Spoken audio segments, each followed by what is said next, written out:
Welcome guys, so this is my third will be one quick draft. So there's just 4 hours left to sign up this week. I'm going to see if I can fit in a couple of drafts.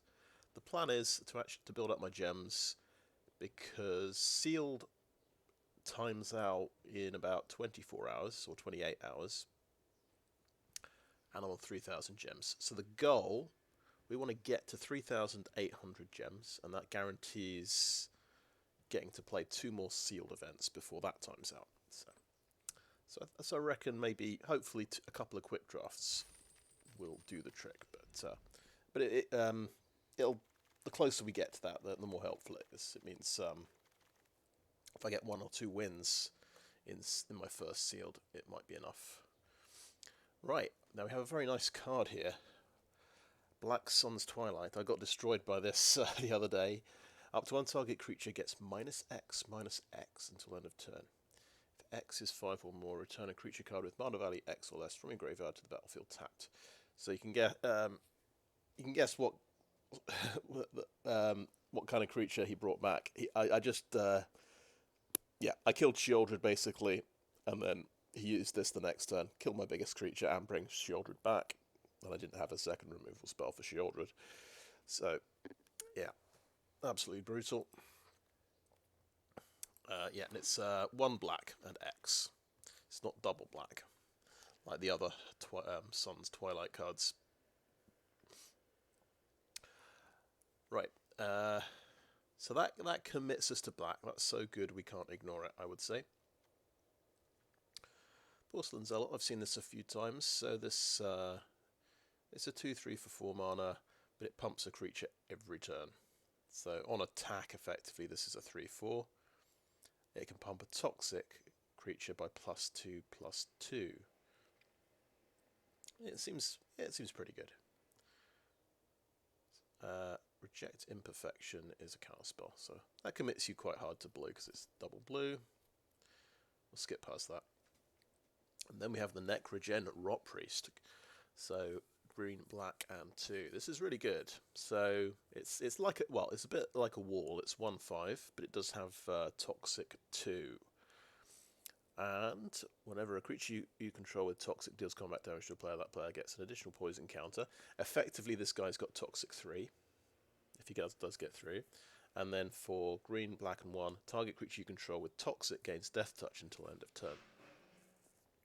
So this is really nice. This just sort of means you can all of your toxic creatures can trade up. They can get death touch, for a bit of mana, and really amazing for a poison strategy.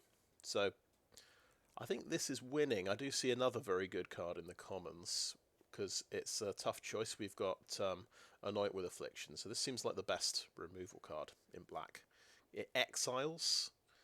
It's only 2 mana, and if you're corrupted, it exiles any creature instead of a 3 mana creature or less. So that's really, really good. That's really, really good. This does commit us to green. Green, black, toxic, whereas this leaves us more flexible. We can stay in black.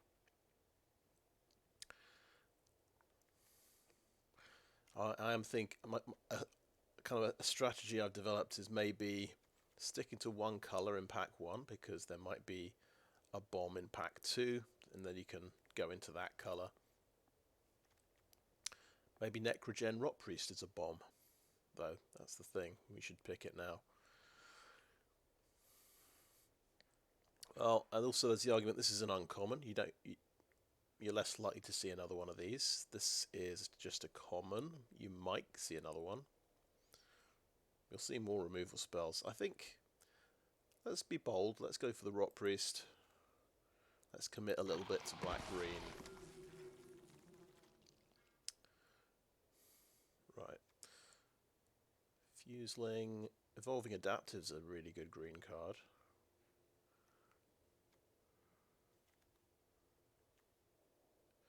Duress I would not play in Limited because everybody should be running 17 creatures, so it's probably going to whiff. And then there's the Dross Pits. So, yeah, I think it's a clear choice. Evolving Adaptive. This on turn 1 is a bit of a nightmare for a lot of decks.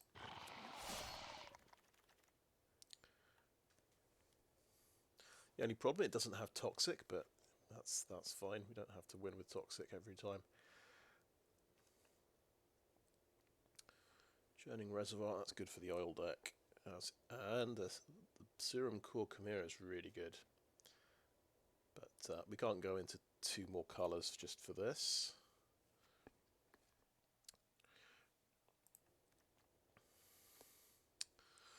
Right, Cruel Grimnarch, big creature. So yeah, 6 mana for a 5/5 Death Touch, and they might lose 4 life if they've played all their cards. Or they might discard a card. I don't think it's very good. I think it's just a big creature. Testament Bearer is quite good. So 4/1 for a 4 mana 4/1, but when it dies, you get a card back. That's pretty nice. Vraska's Fall is good, and it gives people a poison counter. It is just a sacrifice effect, but that helps our poison plan. We've got Titanic Growth as a good combat trick here. Ruthless Predation is a good removal card. Arguably, it might be better than Vraska's Fall. So this is the tricky one here. We've got access to some Death Touch through the Rotpriest, so that can make Ruthless Predation a bit better.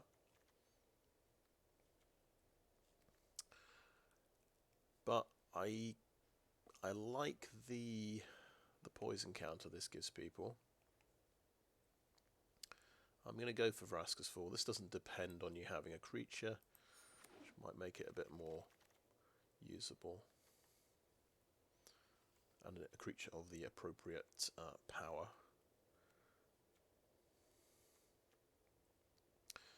Okay, 2/2 artifact creature. Sacrifice Outlet.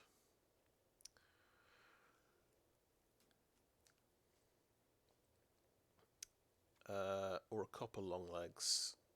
I see the Longlegs being more useful. So it's a 2 mana creature. It's my first 2 mana creature. Can block flyers. I think you can see here, if we did try to stick religiously to black in pack 1, we'd have to pick up a few weak cards. So this is the advantage of committing, maybe of being open to 2 different colours. Just if we see a really good bomb in pack 2, that's when we feel bad. Okay, the Rib Skiff is here. So this is quite an interesting vehicle. It actually replaces itself when it enters the battlefield. You draw a card. This helps our Toxic plan. It's fairly chunky. It's a 4/4. Got Testament Bearer again. Branchblight Stalker. So I like this because it's a 2-drop.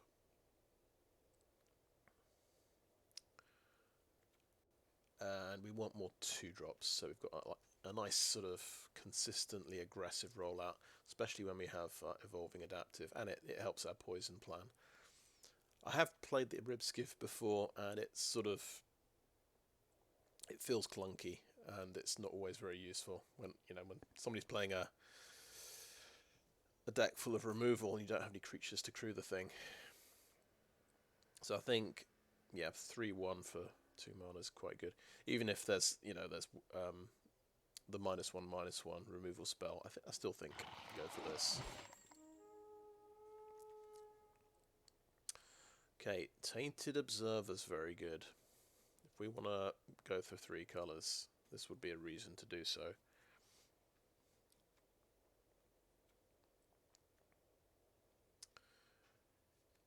But I'd say, yeah, we've got 4 green cards, 3 black cards. We're pretty well committed. We're obviously going to definitely play black. Evolving Adaptive's good. So this would be something we could splash blue for this, but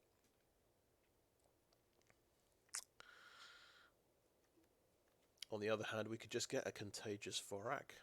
Good 3-drop, helps us hit our land drops. And then there's the Terramorphic Expanse for mana fixing. So, Thirsting Roots also helps mana fix. I think I like the Vorrac here. I think that's a pretty solid addition. Mirren Safe House. Okay, I'm going to have a little break. We're going to go and look at my collection.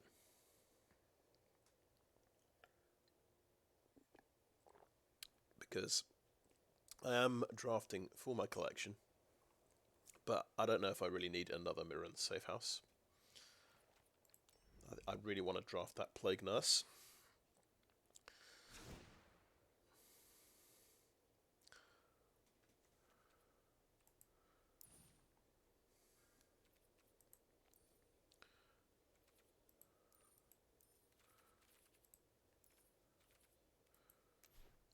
So we'll have a look at the rares and mythics in Frexit will be one. Not sure I've completed anything yet.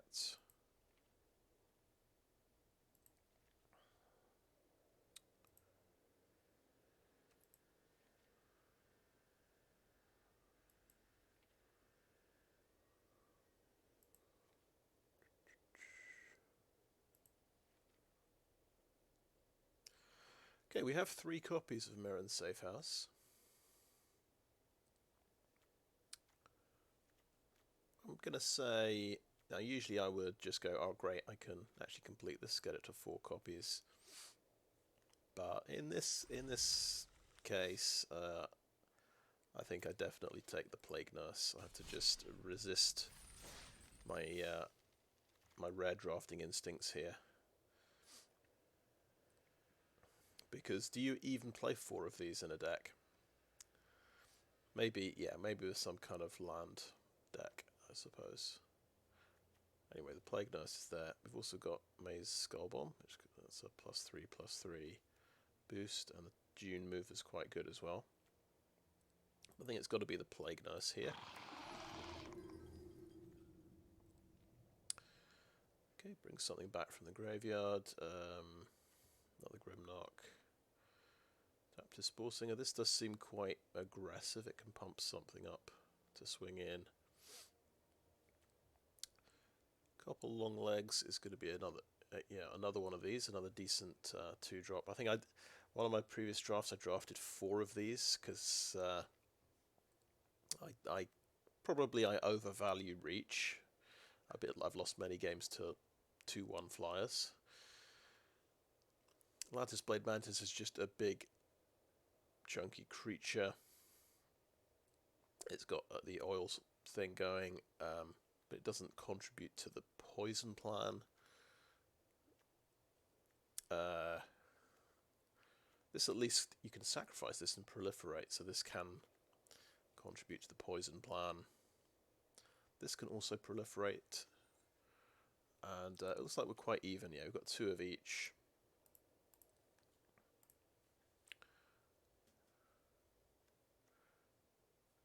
I think I take the second Copper Longlegs here.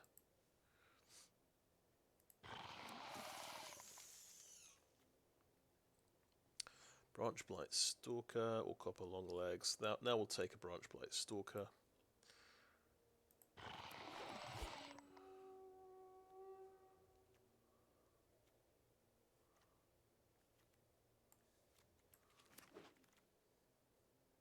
Okay, doesn't want to go on the sideboard. That's fine. Right, I guess. Combat Trick or big creature. I will take the Combat Trick. We'll try and upgrade it into a removal card.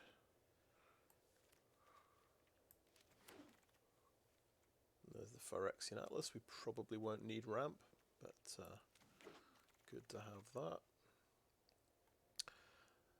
Okay, I think I just have to take this land. This is going to be a good land. Not even going to look at the other cards.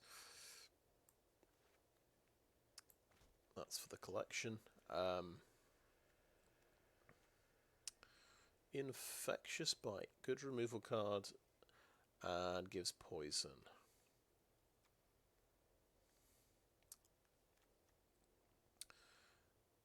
Right, Fleshless Gladiator can come back from the grave. That's a good combat trick. Death Touch and Indestructible. I haven't seen too many people using it. We've got the little flyer, Pestilent Syphoner, which is quite a good one. Another Contagious Vorrac, another Dune Mover. Quite a few playable cards here. I think the Infectious Bite might be the best one.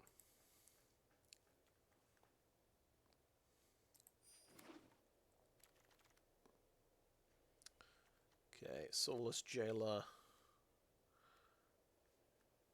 Yeah, I'm gonna red draft this.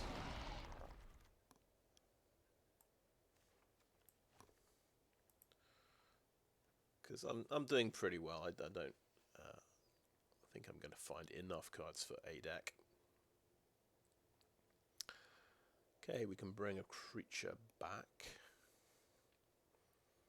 with Vat Emergence. We can get another cheap 2-drop.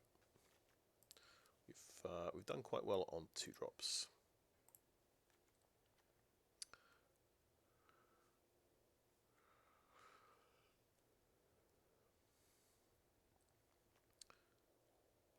I think this is a pretty good one.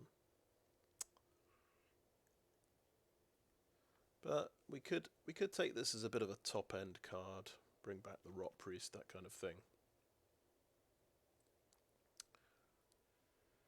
Has Proliferate as well. Yeah, I think we need another top end card, and I can take that. We see another Pestilent Syphoner straight away. There's also the Skitterfang, which can give things flying, but maybe we're more about the toxic 2-drops, so we'll take that. Okay, this one's quite good. This pumps the oil creatures, but we can't really do that. Another Plague Nurse. That's a good one. There's the Golgari Scrap Trap. And offer Immortality. Yeah, I think we go for the Plague Nurse again. Looks like the same pack again. Carnivorous Canopy, Maze's Mantle. Maze's Mantle. Is this actually good? I've got a few toxic things this could protect and give hexproof too. The other option is the Carnivorous Canopy, I think. So, I think this always kind of... I think this is the right deck for Maze's Mantle, to be honest with you. If it's going to work in a deck, it might as well be this one. Another Cruel Grimnarch. Rustvine Cultivator. Could be useful. Right. Bonepicker Skirge. So I'm liable to get corrupted. I think this can be a nice 2/2 Death Touch lifelink. So I think we can go for that. Okay, so that can come back. That could dig a land out for me. That can mana fix. I think I like the Dune Mover here.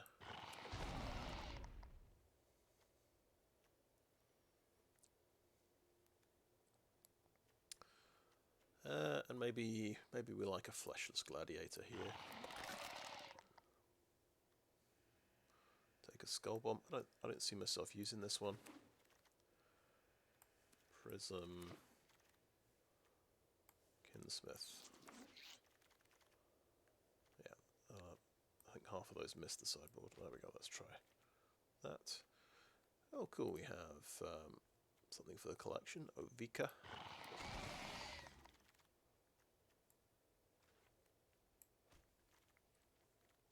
Another thing for the collection. We won't even look at the pack.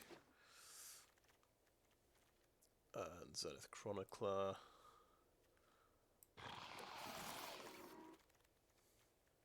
Oh, Mirren's Safe House. Is there anything actually good in here? Yes, Sheoldred's Headcleaver is really good. Let's see, we're at 20 cards. We need 3 more cards for the deck. I think that, yeah, we'll ignore the Safe House again. There'll be plenty more of those in future drafts turning up. So, yeah, let's get a decent 4-drop. Another Bonepicker Skirge could be a good here. Means we're quite well represented in the skies.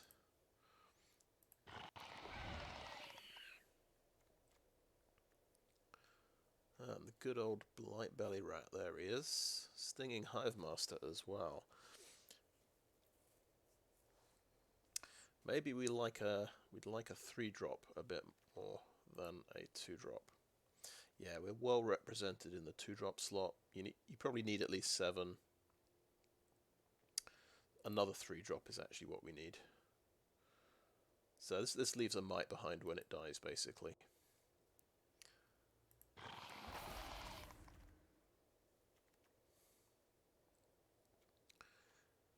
Okay, Infectious Inquiry. Another thing that gives a poison counter, or a Copper Longlegs. Maybe 2 Copper Longlegs is enough. I think we'll take a card draw spell here. And I think we need 1 Terramorphic Expanse in the deck. So now we're at 24 cards, so that's the magic. Well, the magic number's 23. Definitely we can take a Terramorphic Expanse. That will improve the mana base. Okay, we'll take this guy here, I think. Infected Flesh Cutter's a really nice card. But we can take another Terramorphic Expanse. So it's nice getting a couple of late mana fixes like that. Dross Spellbomb is actually quite playable. So let's a Raise Dead cantrip. Oh look, we're in Safe House. We get it anyway. Sure, they really wanted me to complete my collection of Mirror and Safe Houses this draft. Leonid Lightbringer in the sideboard.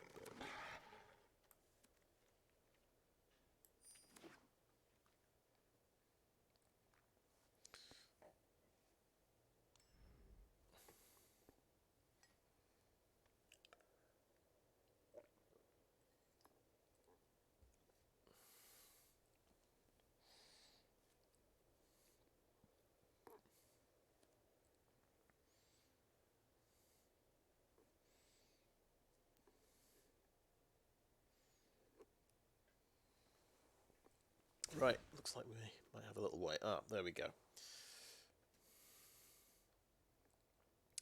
I ended up with quite a haul of rares. I'm going to look at that first. So 1, 2, 3, 4, 5, 6 in the sideboard.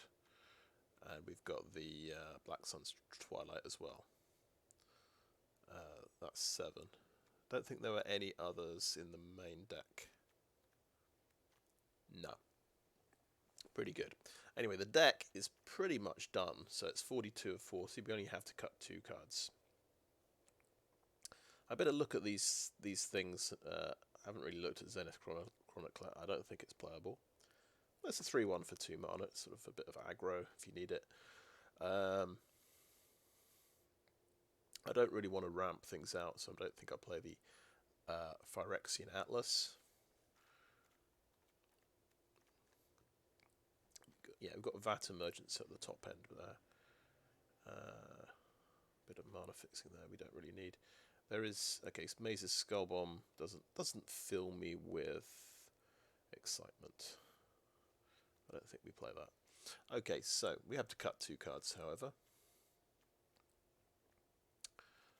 First thing, we'll look at the mana curve. So the guidelines, the guide for a limited mana curve: 2 1-drops, 7 2-drops, 6 3-drops, 4 4-drops, 3 5s and 1 6. So we're a little bit cheaper. We've got a couple more 2-drops. Maze's Mantle is the first thing I think of because it is an aura, but it's quite a good. It's a flash speed aura that can save one of my creatures. Maybe we can drop it. That would drop a 3-drop. Yeah, we don't want to drop any more 3-drops, I think.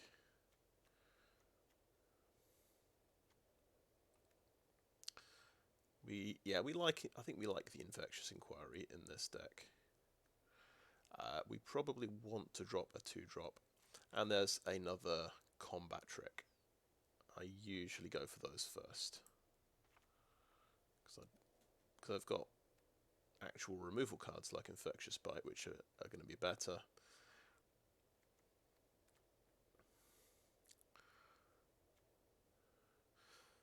Fleshless Gladiator, we are going to get corrupted, so bringing him back seems like it could be good.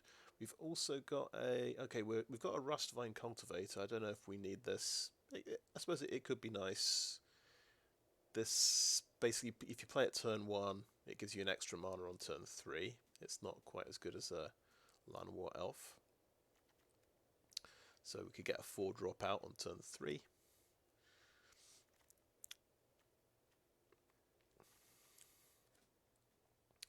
I think maybe it's playable and Evolving Adaptive. And we've got the Dross Skullbomb there, which is a raised dead.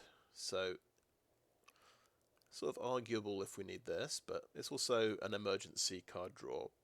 It's an emergency cantrip if you need to draw.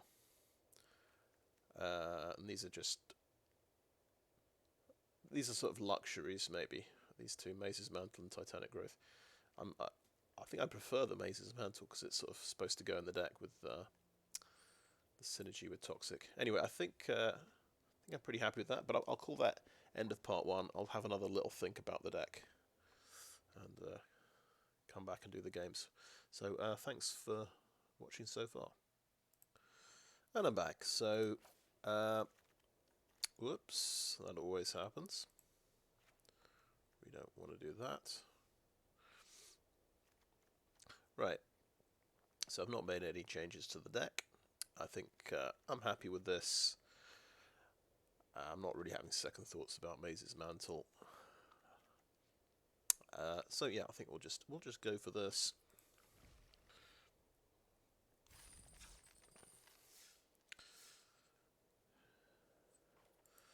Add it to the decks.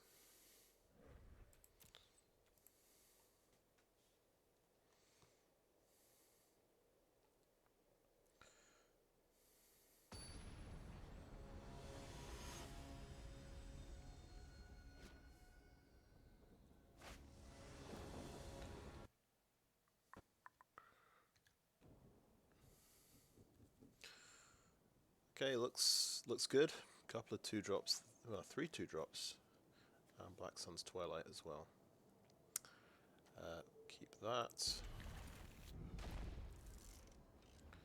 Quickly the draw.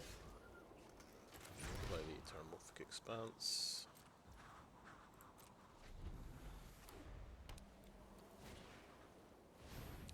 It's got the Glider. Okay.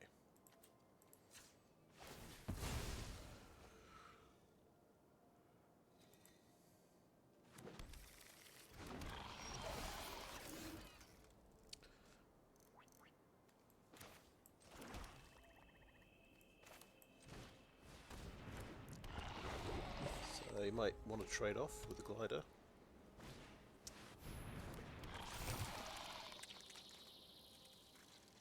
It's not going to spend a thingy.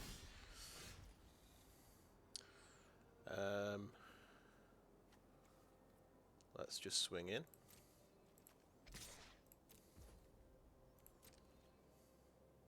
He's going to trade off. Nice.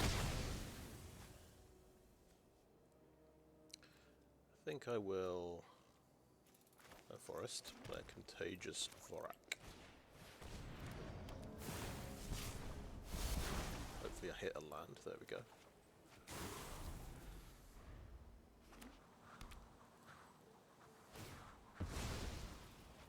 Terramorphic Expanse, finding a forest. They got something that can trade off, and I can't take it out.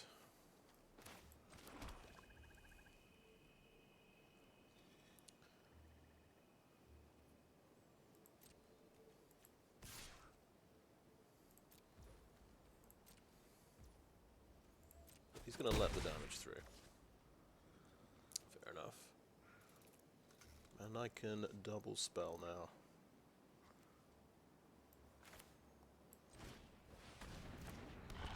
And I can, yeah, finally I'll play Copper Longlegs and I can block this thing.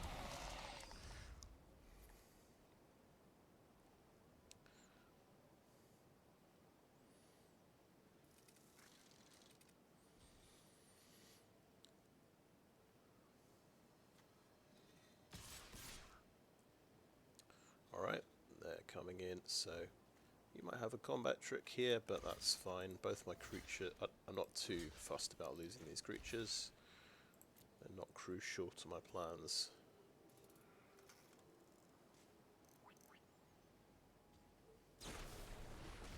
So he's going to Infectious Bite that. Alright.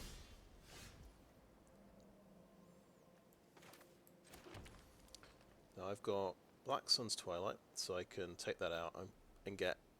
Oh wait, no, let's think carefully. If X is 5 or more, yeah, we're going to play this next turn to get a creature back. This is going to block. We'll play a Dune Mover. And we will decline to do that. And we'll play the Dross Spellbomb. And that can do our Raise Dead effect.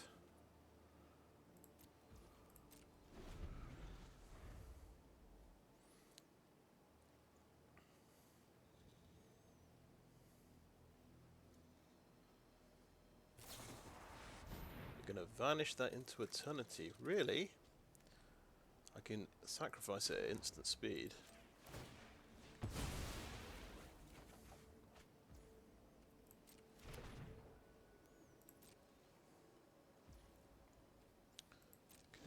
Turn.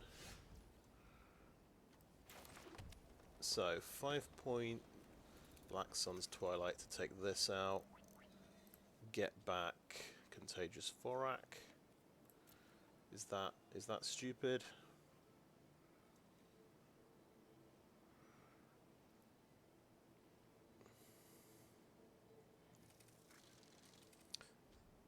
It seems like it's an aggressive play. Let's put it like that. He might have a protection spell for his dude. Just realised.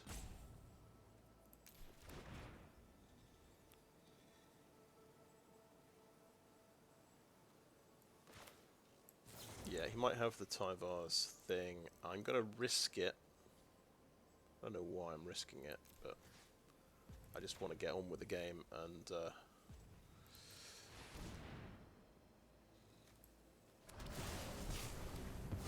it worked. Oh, I missed out on a lot of creatures. And I don't get them. Yeah, okay, that could have gone better. Still. Okay, he's got the Rib Skiff, draws him a card. We have Vat Emergence as well. Let's swing in with everything.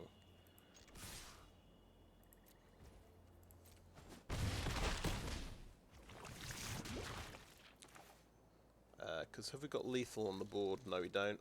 So this will put lethal on the board with a... Oh, and we can steal one of his thingies. So I've got these guys. But this guy could be amazing because he'll pump my team. Trax is pretty nice as well.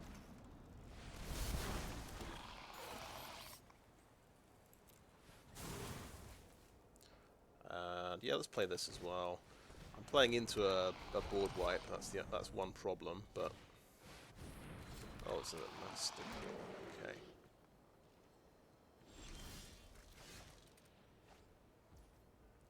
So, yeah, one of my creatures dies. This is going to pump the team, though. So, 3, 5, 6, 7, 8, 9. Yeah, it should just kill him with a full attack.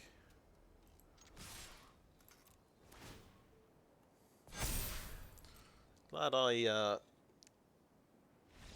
thought about... glad I decided to reanimate it from his graveyard. I would, if it showed me my graveyard, I'd probably have not even realised I could animate anything.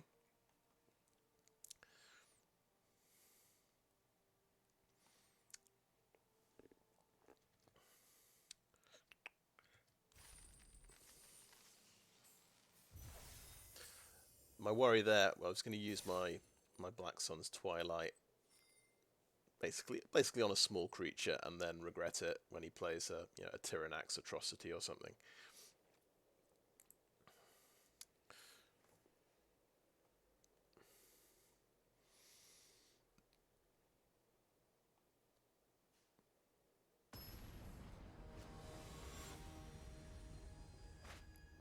But you see, there is this little issue with Contagious Vorrac. You look at the top 4 cards for a land, and they all go to the bottom if they're not lands. And if you haven't poisoned your opponent yet, you don't even get benefit from the Proliferate. So this is a 5-land hand, but it's got my 2 best cards, so I'm going to keep it.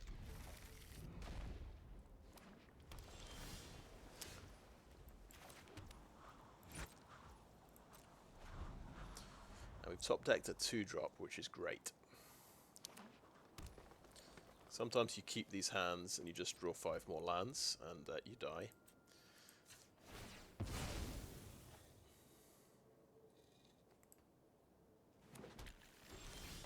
So we have green, blue. We've even we're gonna curve out. We've top decked a 3-drop as well. This is not usually what happens.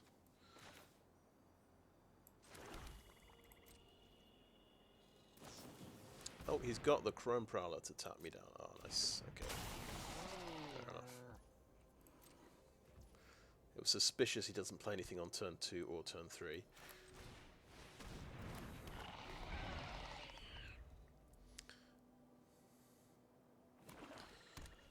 Oh, he's got 3 colours. I think these are the oil colours. Well, red is also oil, isn't it? Black, not so much. Does have some.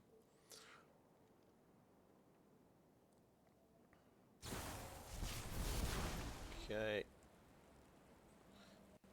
Time to look for stuff.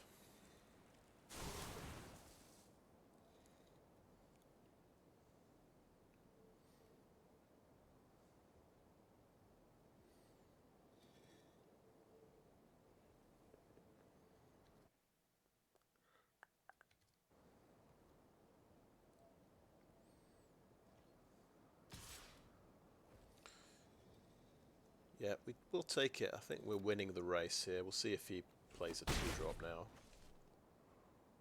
I've got a nice chunky blocker. He does play a 2-drop.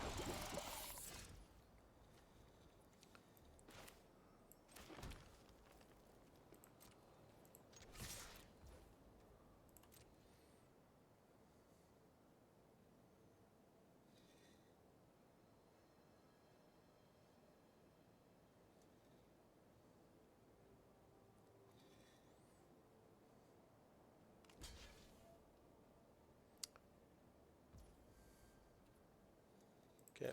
That is actually instant speed.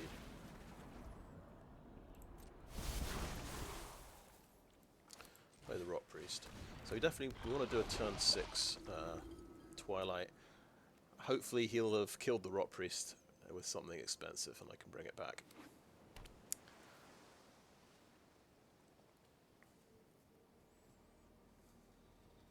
But I'm 100% blocking this Prowler. So at least it might tempt out a combat trick from his hand.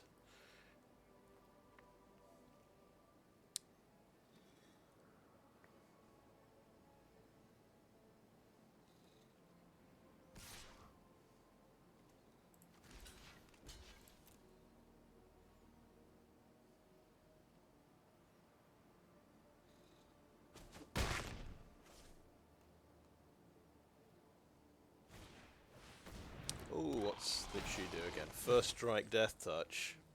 We have a target for Black Sun's Twilight. When she deals combat damage, draw a card, destroy target enchantment, move up to 3 counters from target permanent. Oh, that's nasty. So she could... I was looking for something that removes counters, because she could remove counters from an Archfiend of the Dross and make someone lose the game. Which is pretty cool. Now, we do not want my opponent to get through with this and draw a card. We don't want a chump block either. We have just top-decked Infectious Bite. Right, each opponent gets a poison counter. Now, this costs 3. We give him... If he has a bounce spell, I'm going to feel absolutely terrible. But let's give this guy Death Touch, right? And make sure it doesn't tap all of my green mana.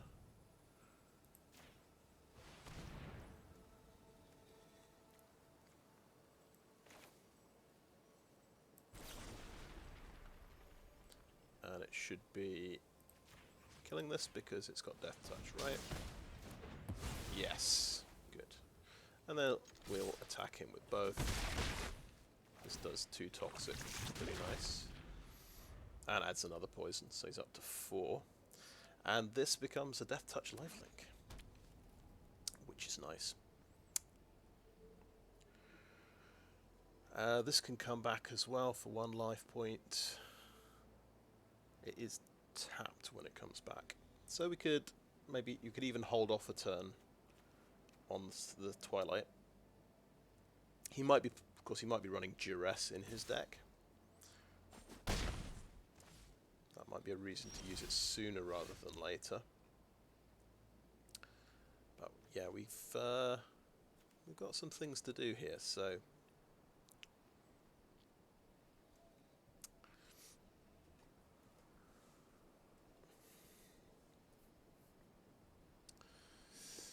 And yeah, let's play a swamp. You can make me discard a card, so that makes me think I should. Yeah, I'll play the Stalker because that's got Toxic too. I'm planning to bring this back, and then I've got the Syphoner. If he forces me to discard, I've at least got this.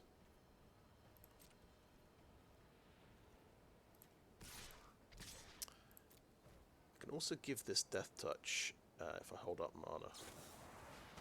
So that's out of there. Okay, that's exiled. Yeah, there's no way of saving that. That puts him on 7 poison counters as well, which is pretty insane. We'll end the turn there.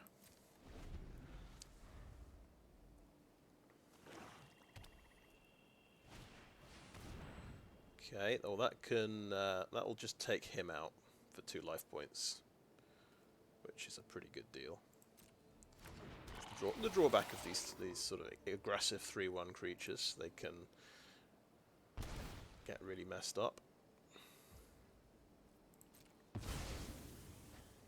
quite easily. Does he have an answer for the Rotpriest? He's going to keep hitting me. Okay.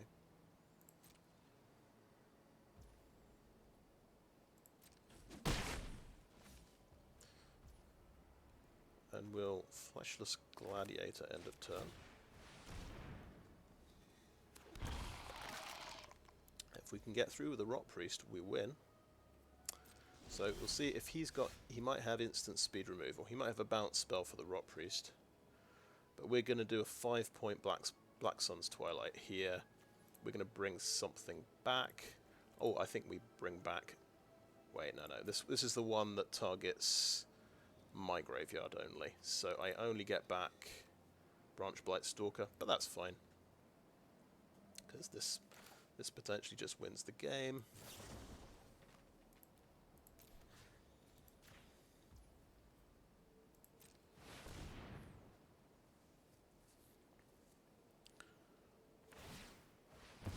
Drawing a card. That comes back, attack with all, and he should get to 10 poison.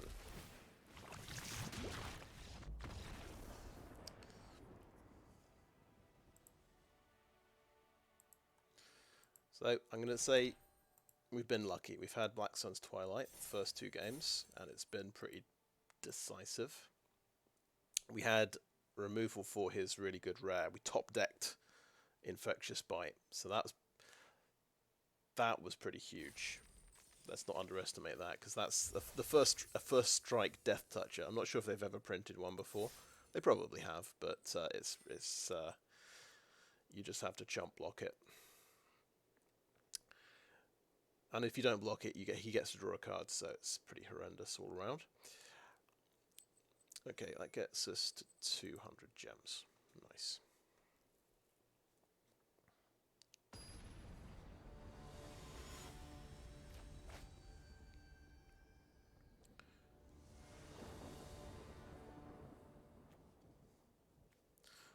Nice, we see our Rotpriest again. Hand is not good. We're not going to do anything till turn 4. But if they kill the Rotpriest, we can maybe bring it back, which is nice. So let's keep this. I do like having not missing any of my first 4 land drops. That's always nice. But my opponent has a fast start. We've got another 4-drop creature.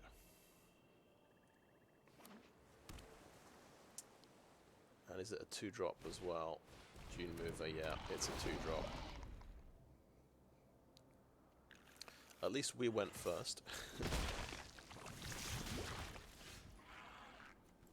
He's going to wonder what on earth's going on, because I'm not doing anything on turn 3 either.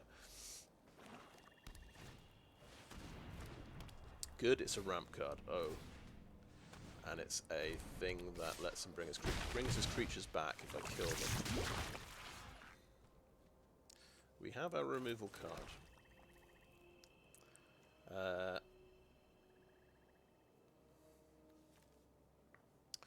Right.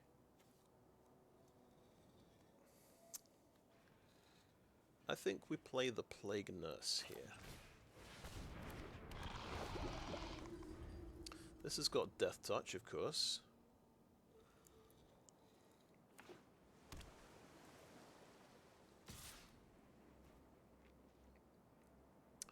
And we could trade it off, or we just eat another poison counter.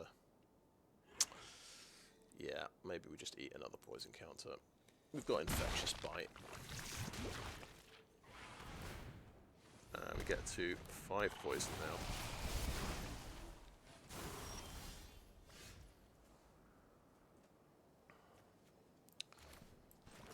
So, it's not a great start for me here, fair to say.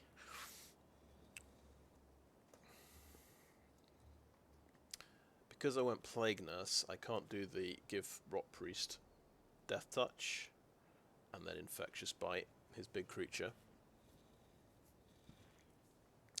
Actually, the options here, Infectious Bite can take out the Death Toucher, and then I can Vraska's Fall, he'll lose a Dune Mover.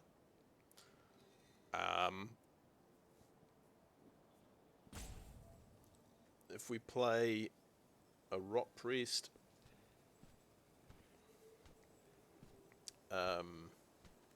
it can block a Scrap Trap, and the Skull Dweller probably gets through, unless we want to trade off. Okay, let's play the Rotpriest here. Definitely playing catch up.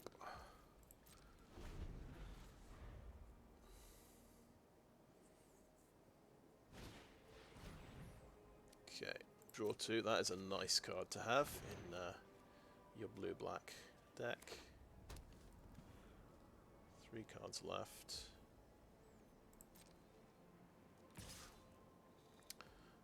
Okay, so my reasoning is I can't afford another poison counter. I want to reduce his creature count for Vraska's Fall, so I'm going to actually trade off with a Plague Nurse here. and I can also potentially bring it back with Black Sun's Twilight. When this gets to 4, we have problems, isn't it? Yeah. Okay, another Dune Mover. I can also play Vat Emergence and get his Skull Dweller back for a nice little Death Toucher.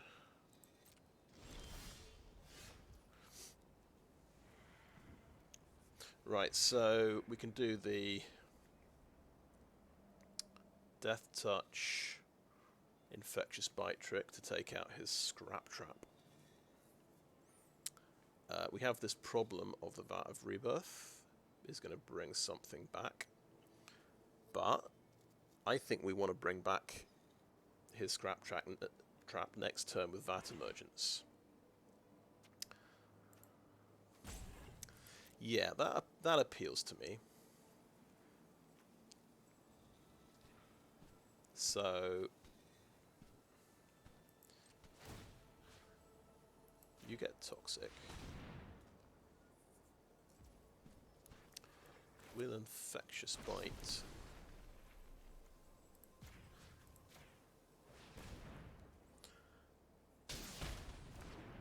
Give you a poison counter, which is important. So I'm planning to do some proliferating. Oh, that's going to put me on 6 poison. Of course, I can't afford to attack here. Oh, that is on 3 now, so he can bring it back. If he just needs 1 proliferate, lose 1 creature. It's 3 mana to use this. Yeah, because when it died, it proliferated and put two oil counters on there. Oh, very good point. If I kill this, he can activate that and get this back. So it proliferates anyway, so I get to 7 poison counters anyway. So I can't block this. I just have to hope he doesn't have plan B.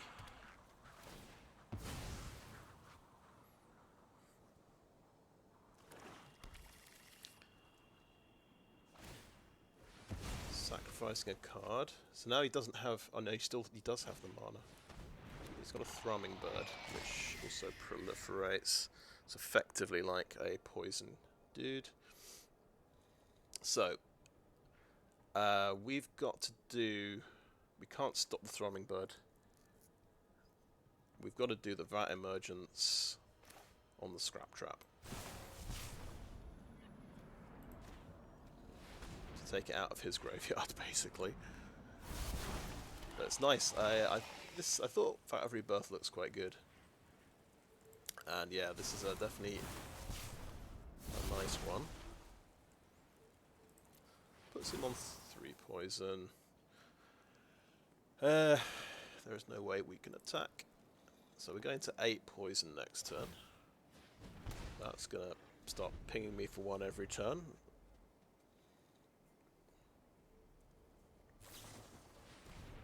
Oh god, that's putting me to 8 poison.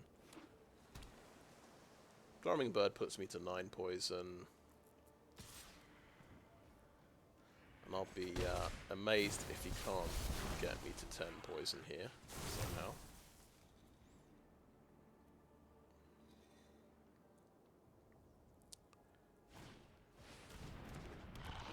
Sheoldred's Headcleaver.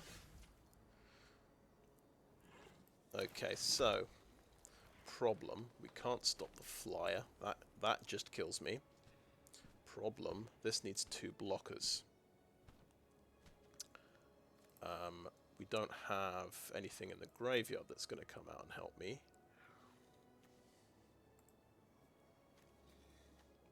And yeah, I can't. This doesn't reanimate from my opponent's graveyard. If we did a 1-point Twilight to kill this, we need 2 blockers. Oh my god, we could. So we could do it. If we just sacrifice Black Sun's Twilight. What a horrible situation the game has put me in. And then I can have 4 blockers because I can do this and this.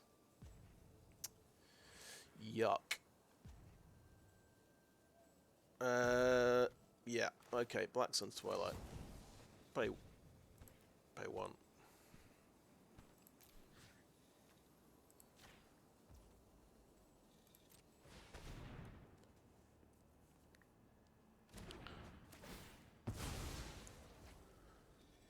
Oh yeah, he gets tokens on that. Vraska's full. No, I think we play the creatures out. Vraska's full is going to be much more effective when we've traded off these 2/1 creatures that he's got, and obviously we cannot attack.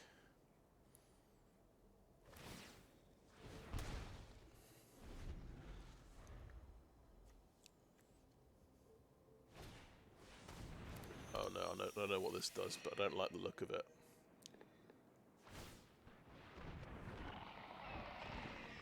He has another throwing bird. Oh, he just got the throwing bird out with that. Okay, he's going to get this. Searches for land. It can become a 5/5 creature.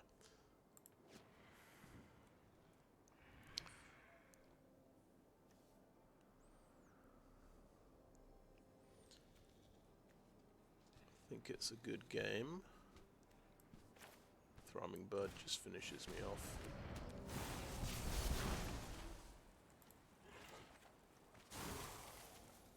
That could have proliferated him to 4.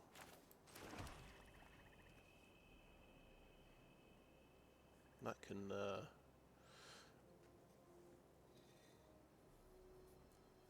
yeah.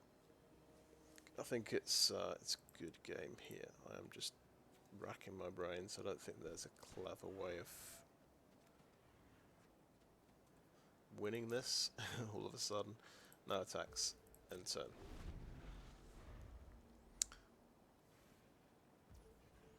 So yeah, my opening hand was a bit slow.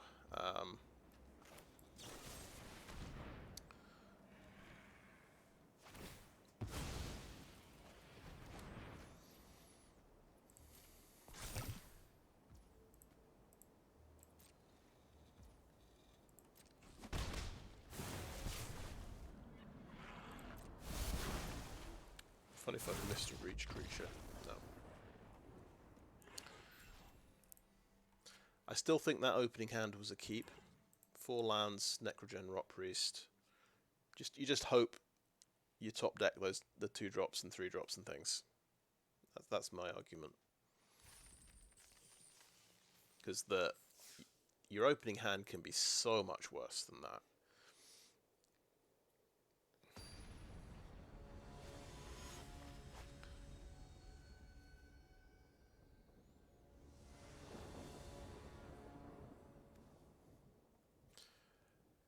Oh, we can do a turn 1 Evolving Adaptive, turn 2 Branchblight Stalker. So it means we have to hold off on the Terramorphic Expanse. That's a very aggressive start, so we'll keep this one.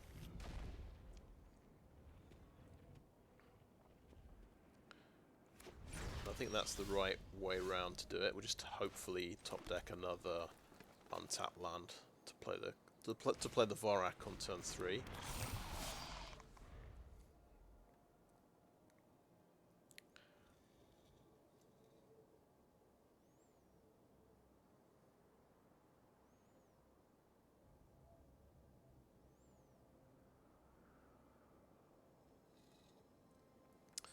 See if red has a burn spell.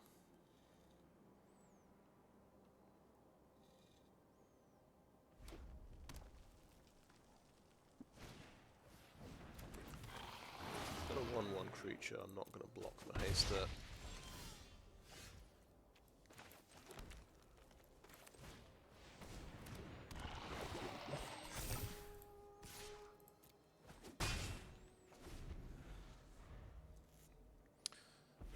Probably want to block. Okay, he's gone mono red, I think. Yeah, I can't block that. Ooh, Infectious Bite, you say?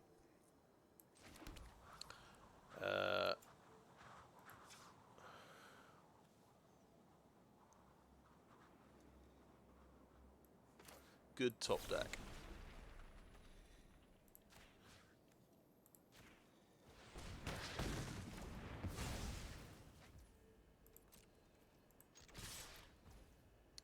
And he goes up to 3 poison as well, which is very important. He's got blue in there as well. Oh, he's got that's quite a good defensive blocker. 1/4 flyer.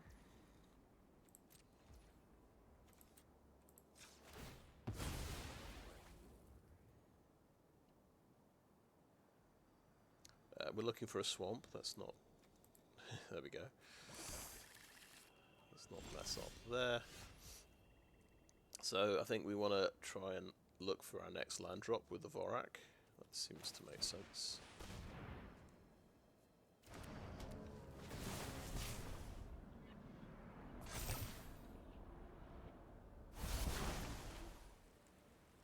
Very good. Let's get a swamp. And let's play a swamp. Means we can't play the Rustvine Cultivator, but I think well, I feel like I want double black, but yeah, no attacks there. So this thing is going to have Death Touch and Lifelink. That's pretty good. Oh, this guy grows with every spell, doesn't he? Oh, he's got a huge army of flyers. Okay. Vat Emergence can grab one of his creatures.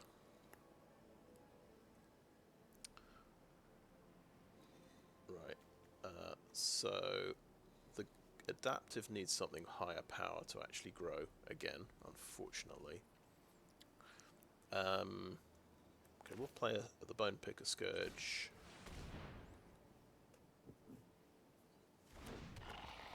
And the Rustvine Cultivator, and I think say go there. This can go.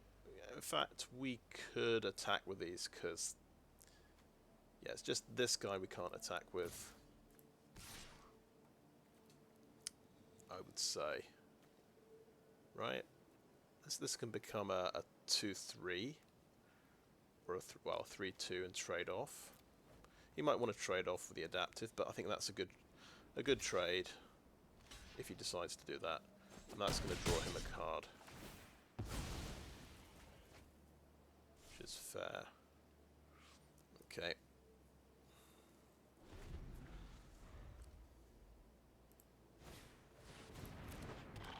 Oh, okay, that's pretty nasty. Black Sun's Twilight. We're sort of 1 mana short. We've got Infectious Inquiry though. I think we should do that. Try and hit the next land.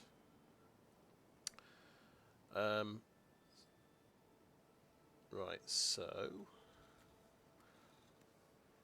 I think I swing in with this. How about the Vorrac? He can basically trade a Scamp to take out one of my 3/3s. That will make my well, it'll be another target for me to bring back. So I'm going to swing in with everything. But no, these 3. I'm going to swing in with these 3. And I'm okay to trading one of these for a Scamp. That's not the worst thing in the world. Yeah, we could kill that with Black Sun's Twilight, but I'm greedy. I want more.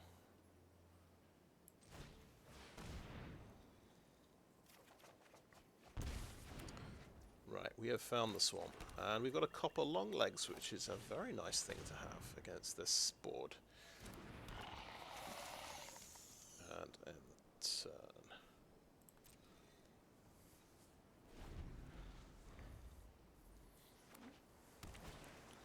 Escaped Experiment. So far it's all creatures. He doesn't have spells to pump up his Trawler Drake, which is good news. Okay, yeah, remember I can use this.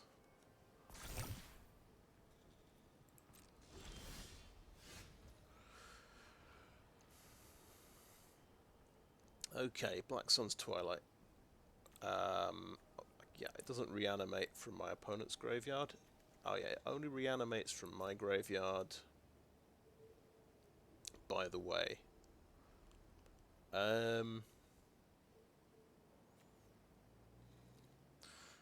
We could do Vraska's 4 pre-combat, I'm thinking, and he'll drop the Scamp, so that at least stops that getting traded off, and we'll give him a poison counter.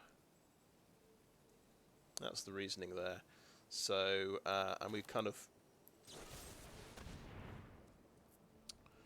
want to lose a creature here, so we've got value from Black Sun's Twilight. Okay, he's going to concede there. Alright.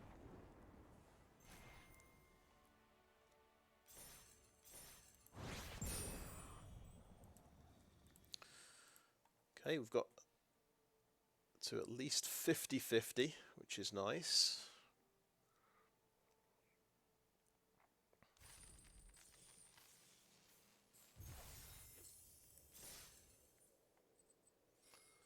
Yep, 300 gems.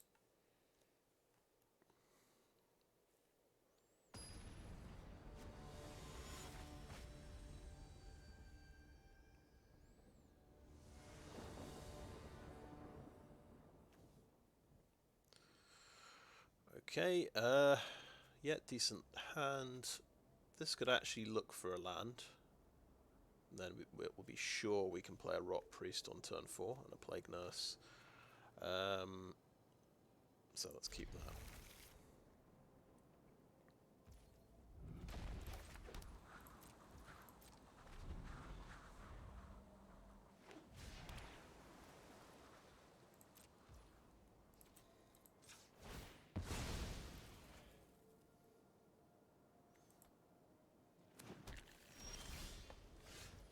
Cool, we top deck a 3-drop. That's beautiful.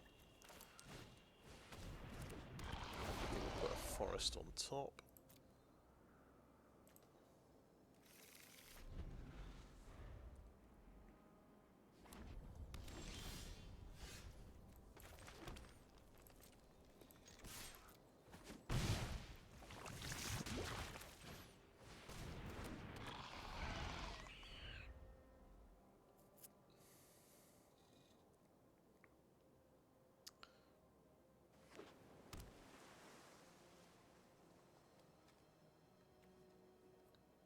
I'm thinking Plague Nurse next turn, and then we follow up with the Rotpriest if we can get through with both. It's a lot of extra poison.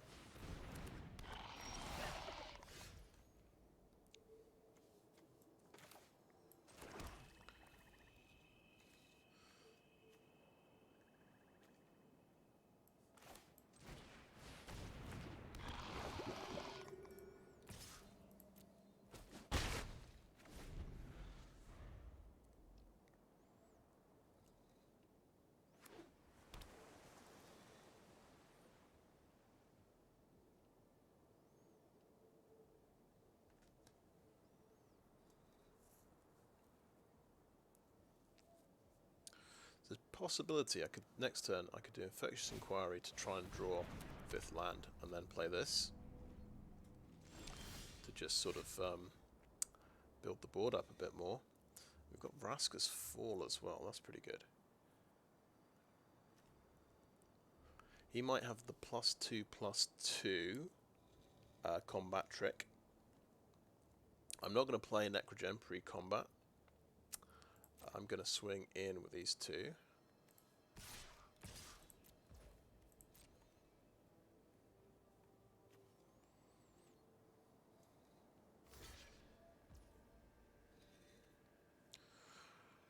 Right, let's go to damage.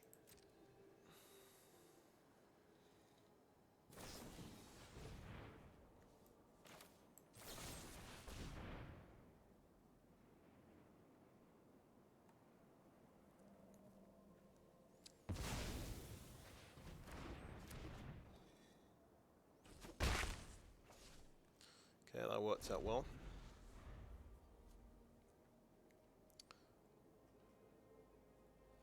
See what sort of defense he can put up now.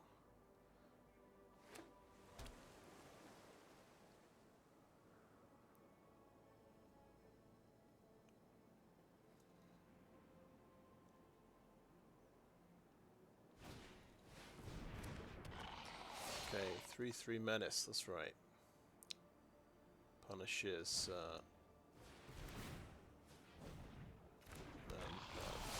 not having basic lands.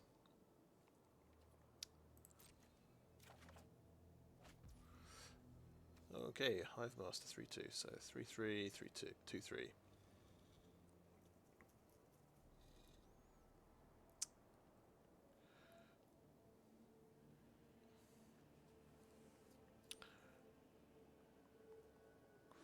Pretty good defenses, so I think I'll do the Infectious Inquiry plan here. Do I want to hold up? I want to hold up a forest, so like that. Try and hit our land drops. Okay, there's a forest. Cool. So we'll build up our board with this guy because that's a pretty good card. He can trade off with one of his defenders. I think I'm okay with losing the Plague Nurse. That is my assessment here, because I'm gonna bring it back later. This is gonna maintain my momentum quite well here. So yeah, we'll kill the 3/3, and this comes out.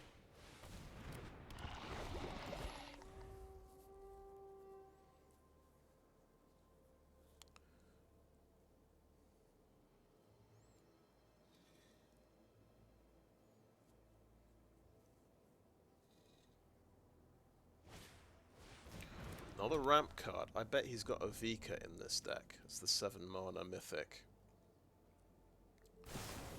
Oh, Volt Charge, nice. He's going to take out the flyer. Fair enough.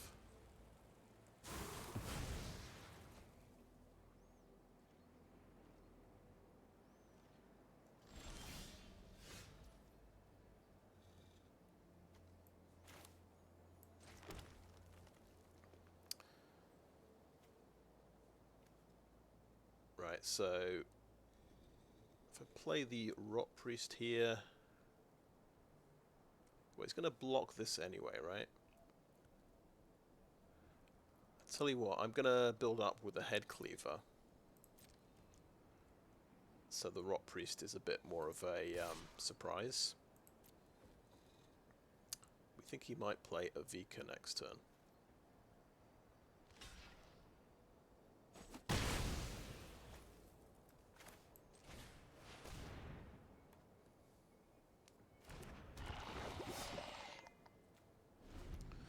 This is potentially 5 poison. He's looking for a card. He does not have a Vika.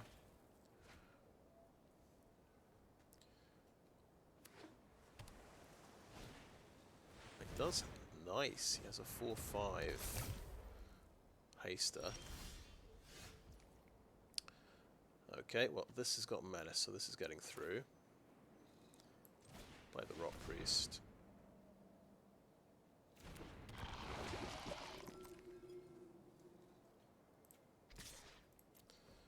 Puts him on 6 poison. I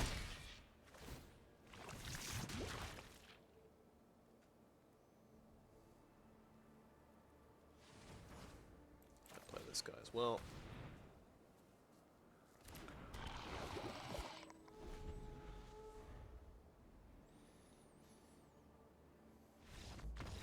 Yep.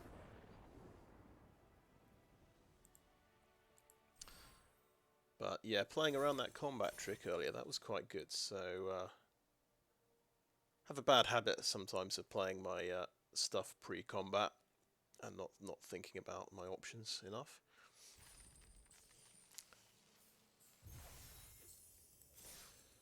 Okay, that gets us to 4 wins, so 450. Pretty good.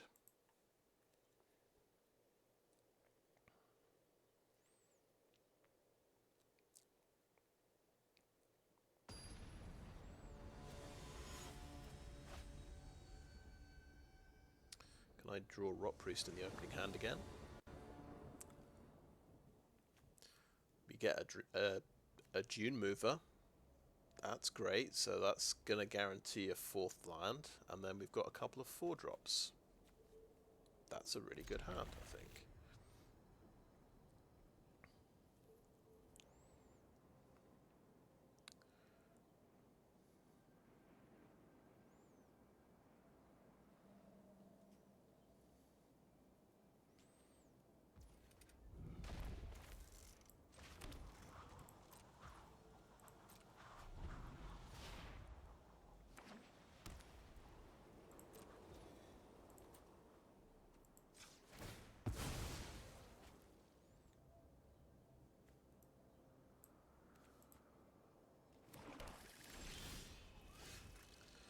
Okay, we have a more aggressive play.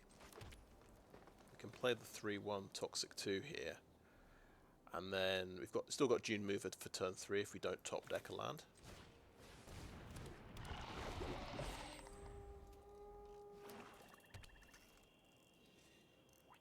So he's got black.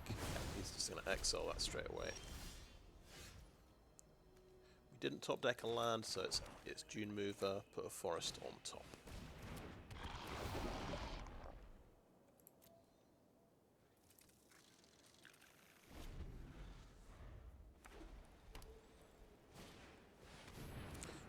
Sentry eats the Dune Mover. There's a lot of removal going on. Does he have removal for the Headcleaver, do we think? Hopefully not.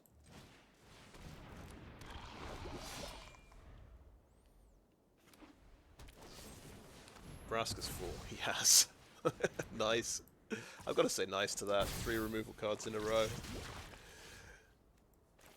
Okay, I think it's a Plague Nurse here. Are we gonna play into his next Vraska's Fall? Because I can double creature here. Then he'll make me discard a card, won't he? That's the other thing. He'll probably have everything.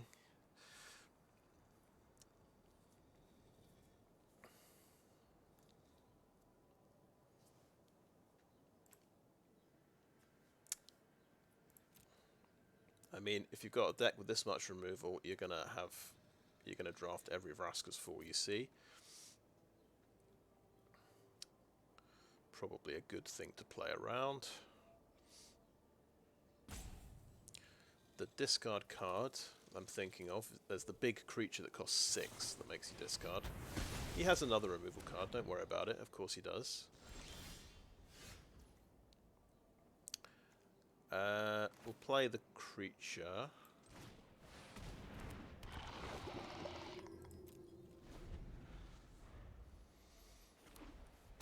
Land, so he's at 5. He needs 6 mana for the discard creature. What's the other discard spell? Okay, Blight Belly Rat. He's playing some creatures now. Has he used all of his removal? Let's count. That was 1, 2, 3, 4 removal cards in the top 12. He's like drawing as much removal as you have land usually. So Plague Nurse. Now he could have a combat trick to kill the Plague Nurse. That's what I'm thinking. The way things are going, I'm gonna play it safe. So I'm gonna play Rotpriest and say end turn, because I can have a better attack next turn where I give this Death Touch. That's what makes sense to me. And he has his bomb creature, Ria Evor. Of course he does. Right, who's it targeted? Right. Okay. Now we can do an Infectious Inquiry now. It only gives him 1 poison.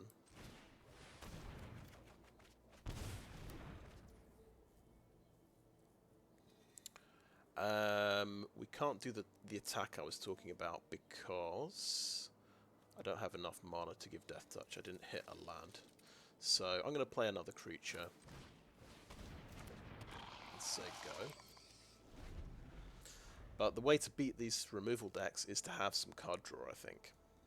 Because they're just trying to go for one with all of their cards. But he's got Infectious Inquiry as well. So, yeah, he's thought of that.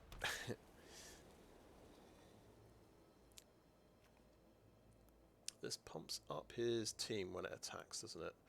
By 1 power.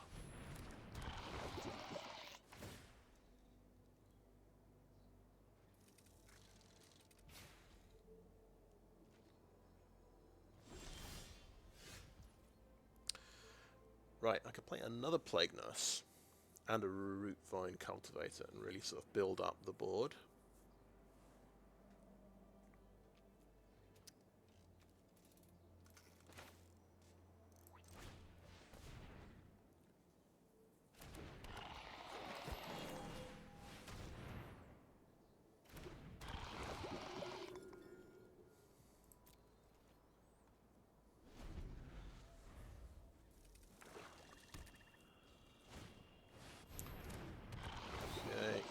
Something.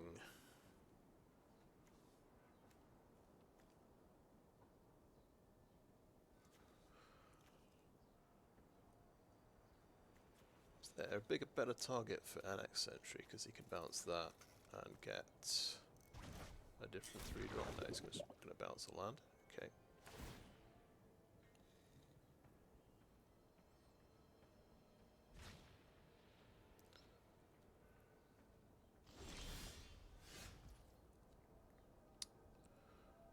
Okay, I think we play a forest. That means we've got 6 mana. This can give these guys Death Touch. So I think this is the big attack we go for. I think we keep the Rotpriest back.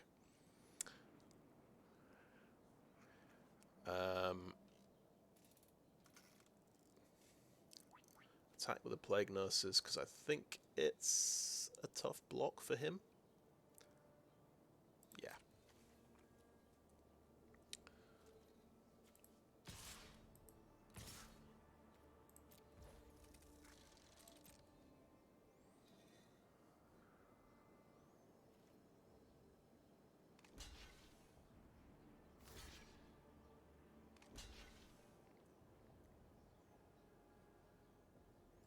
He's got 1 land in hand and 1 card. Okay. Yep.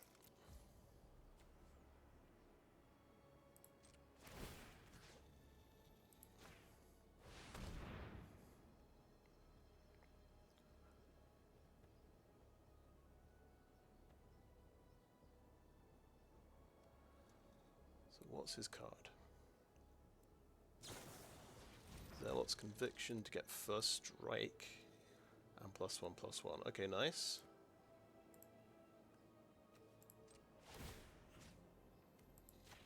Give this guy Death Touch as well.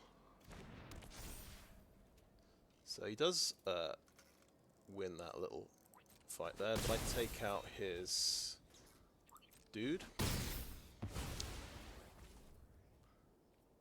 And so yeah, he had quite a nasty little combat trick there. It stays on the board. It's an aura, so that's a big scary first strike creature that I can't really deal with actually. Charge of the Mites. he top decks another the perfect removal spell for Necrogen Rotpriest. Why not?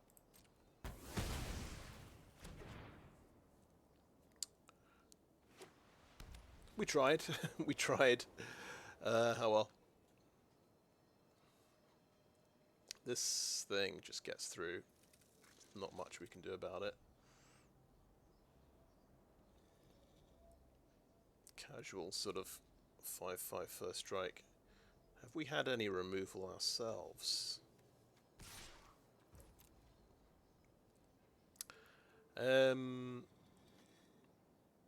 Right, if we can get him to 3 poison, this can come back and be a chump blocker.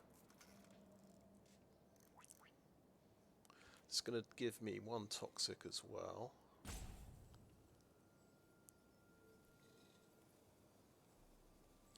This can proliferate and give him an extra poison counter. Kind of interesting, but This guy's just going to get blocked by the Annex Sentry, unfortunately. Well, this guy's designed for chump blocking, so I'm going to do that, at least take 5 less damage. Oh, guess what? Copper Longlegs in hand. We can do a double proliferate, get him to 3, bring back the Fleshless Gladiator. Just means we lose our 2 flyers. our two reach creatures.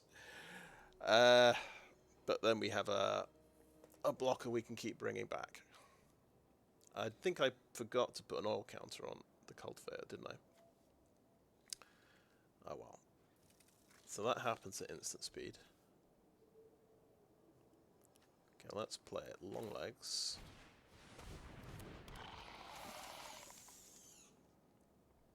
To do that maneuver, it costs 4 mana.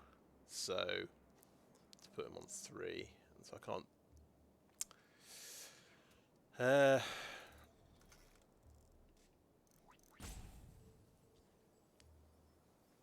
Okay, next. No attacks and end turn. Is it a good move? It feels creative though, I've got to say, but I'm not sure it's the best move. It's going to cost me 1 life every turn and 3 mana. He's not attacking. Okay. I'm not going to sacrifice those things in that case. We have the Infectious Bite, but it doesn't do enough damage. So we'll play a Forest here.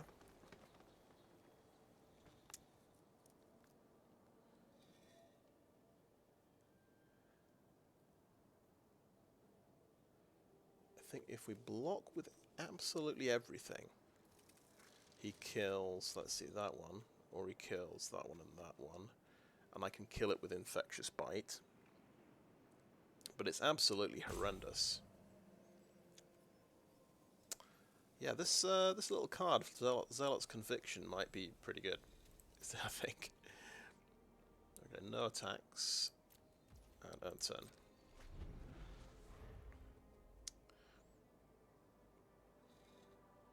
Another removal card? Yes, of course it is. Right. There isn't anything special I can do with that, is there?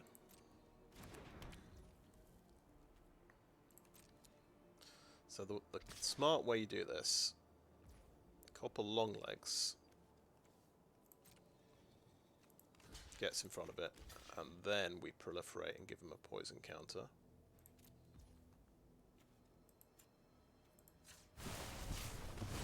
Oh. I forgot to tap this again. I should have done that and that would have got an extra oil counter. Never mind. But we're definitely going to remember to tap this turn. Okay, my turn. Okay. Let's swamp.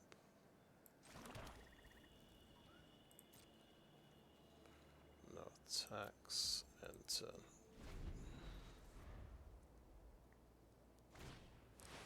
Cruel Grimnarch is going to make me discard a card, and if I can't discard a card... See, this is the one I was worried about. He did have it. I lose 4 life. So, I suggest we Infectious Bite something. It could be a Blightbelly Rat. 2/2 creature, toxic. That can ramp. Okay, we will Infectious Bite. Take out the rat now, I think.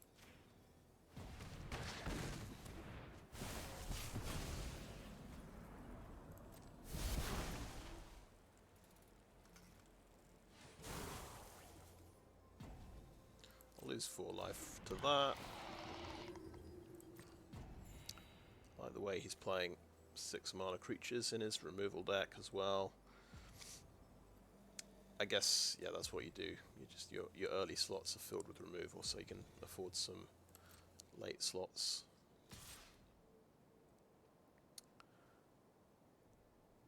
Okay. We don't need to do the proliferate plan here. I think I don't want to block here.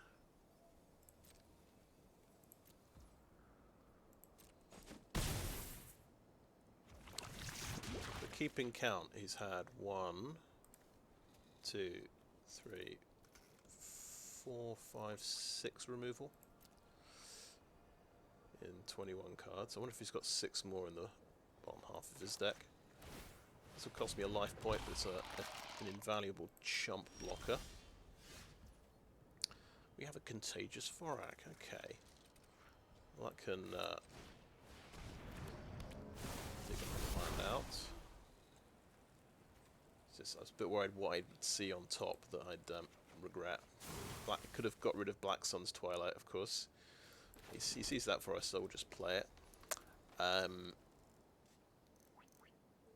We can trade off for the Grimnock.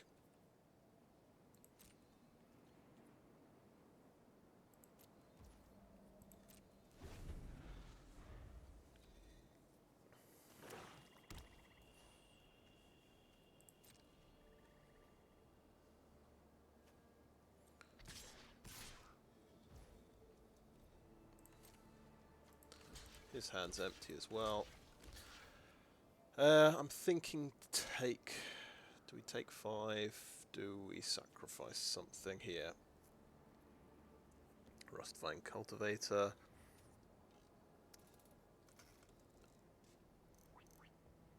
We're going to take 5, I think.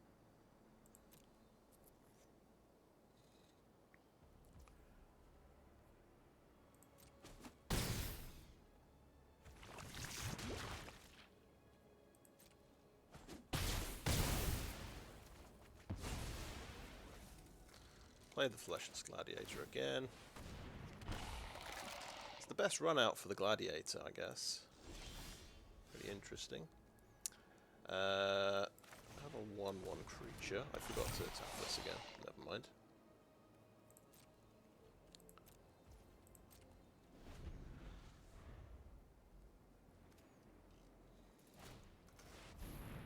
Sure, he's got his Sheoldred's Headcleaver.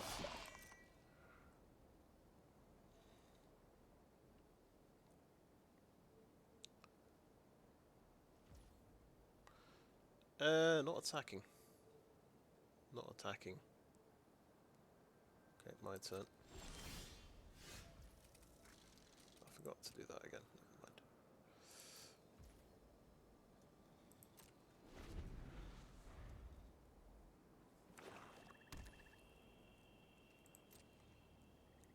Drawn the same number of land as me as well. Okay. So this guy, difficult to block. Let's take some favourable trades, see if we can get away with it. So these two go there.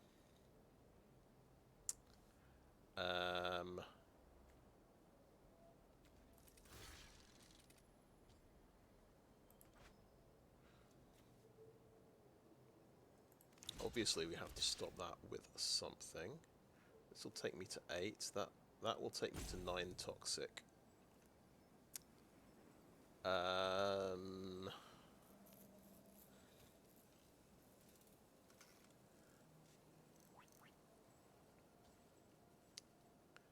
That's what I'm going to go for. I'm going to take 3 damage.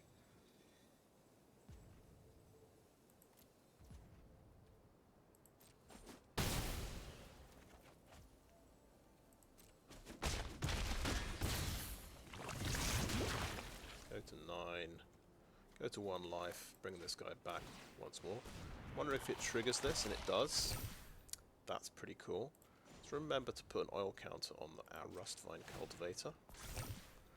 And let's go to my turn. It's a forest. Okay. I'll keep these 2 in hand. We need 4 blockers just to survive the turn.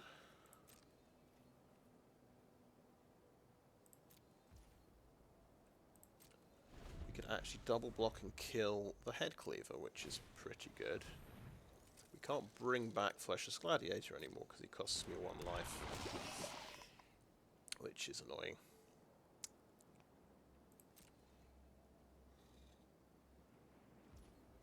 He's not attacking. Interesting. Okay. See how it is. 12 cards left. Ooh, a flyer. Well, at the moment I can block that with a Copper Longlegs.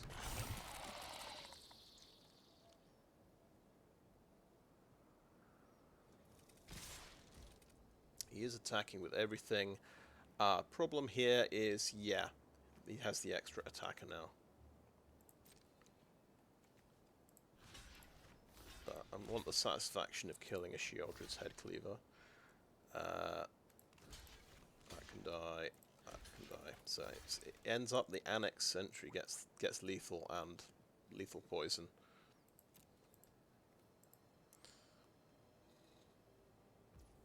He has 14 cards left.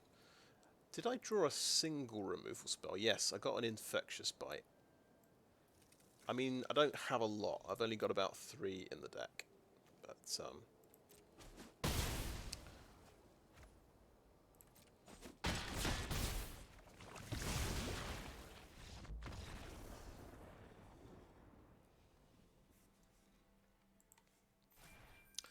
yep, just one of those games. I draw like 6 or 7 removal cards.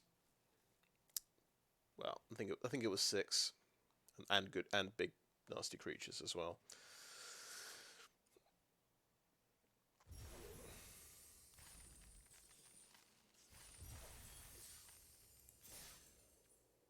Okay, we're on 4 and 2 still. Yeah. Still get another game.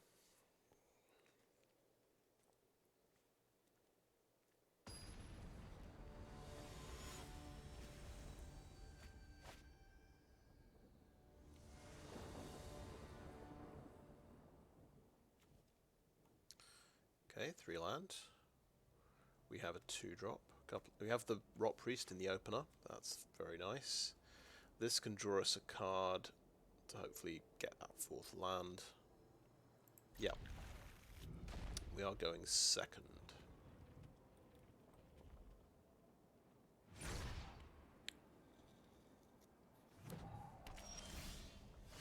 There's the 4th land. So we can use this probably as a raised dead for the Rotpriest.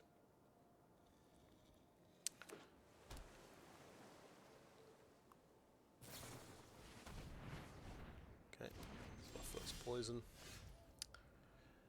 I think we're definitely going poison here, so I'd rather play the Pestilent Syphoner here.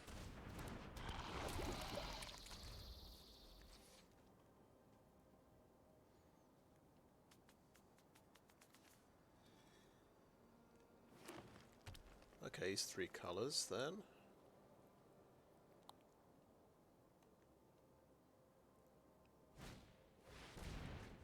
Another poison counter, more card draw, very nice.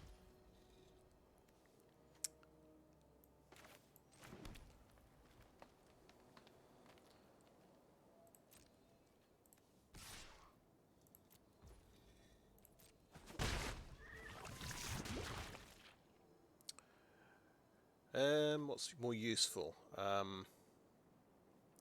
think the Copper Longlegs is going to be more useful, so I'll play this one first.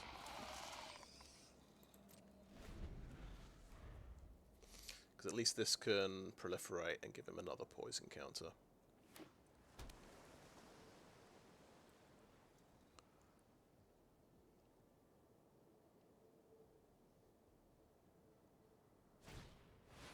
And he has his Rotpriest, of course, right? Good. He will get the first attack with a Rotpriest.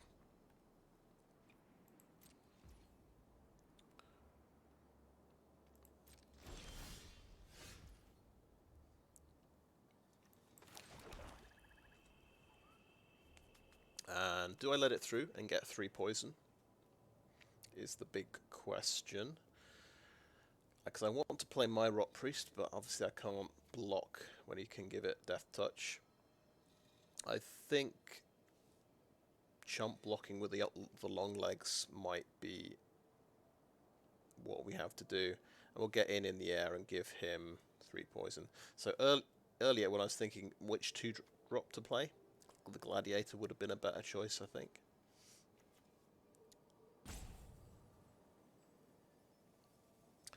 Other option, we could play Plague Nurse. It kind of commits us to playing Rotpriest the following turn. But this gets him to Corrupted right away. So I'll do that.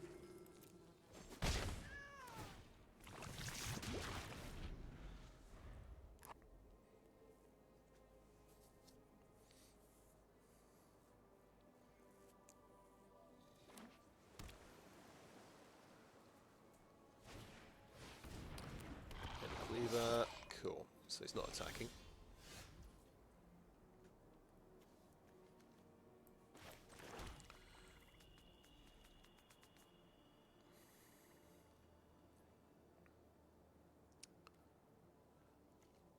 Right, so I attack, get through with 2 more poison.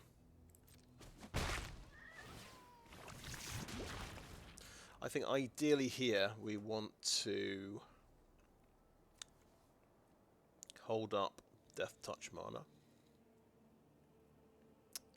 So I'm going to play my Fleshless Gladiator.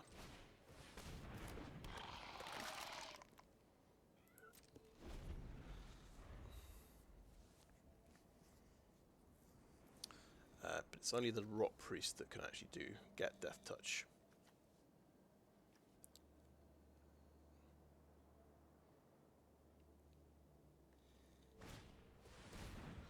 Vents a Corpse Puppet.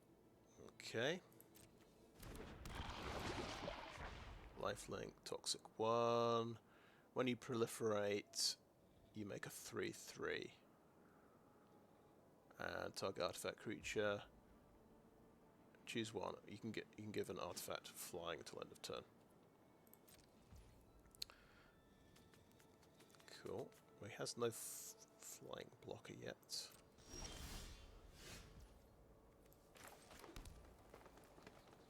Okay, I can play Plague Nurse, but it means my defenses are down. I can't give anything Death Touch.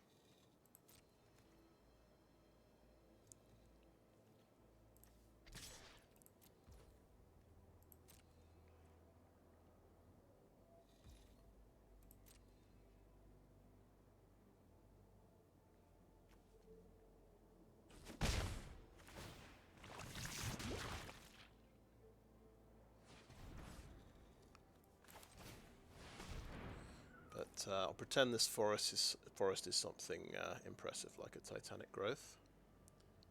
Or does he have a counter spell for this? Yeah, and then he gets to proliferate, and he gets to get his golem. That was maybe that was an obvious one. I don't know. I just play my creatures and see what happens.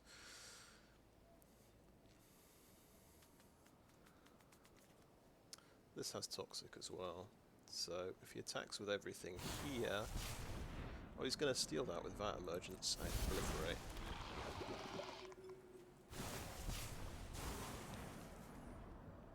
To stop me doing a Raise Dead, which is pretty cool.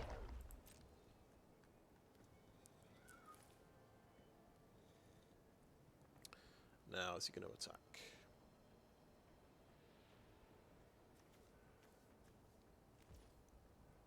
He's not going to attack.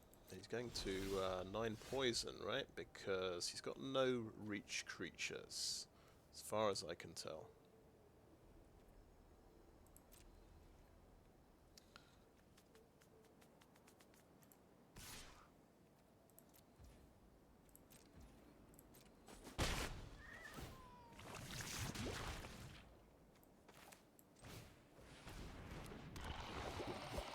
I don't think there's a reason I need 5 mana specifically, because all my effects cost 3. So I will hold the forest. represent that titanic growth.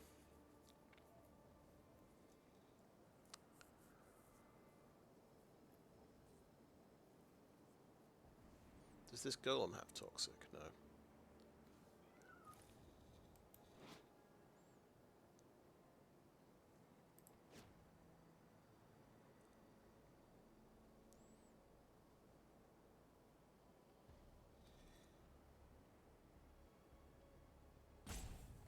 Is it this? Okay, no, he's got the removal for the flyer. I thought it might be the flyer that can get through and just win the game.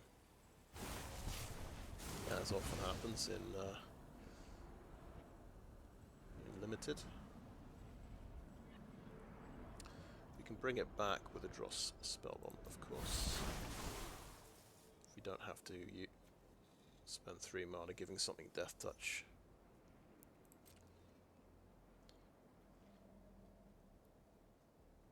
Is it sorcery speed? It is. Silly me, I'm always missing that last line of text. Activate only as a sorcery. Okay. That's going to be 3, that's going to be 2, that's going to be 1. So we've got enough mana to put out all of our things. Is it a good idea to do that? Okay, well, let's do what we definitely want to do. It's not going to pump up an Evolving Adaptive, this thing. And this will draw a card. We'll do this first and also see what card we draw.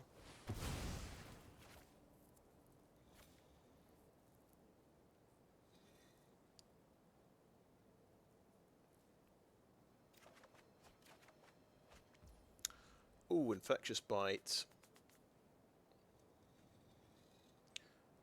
So we can kind of win at instant speed with Infectious Bite, but he does have counter magic up. So I'm going to wait for him to tap his blue.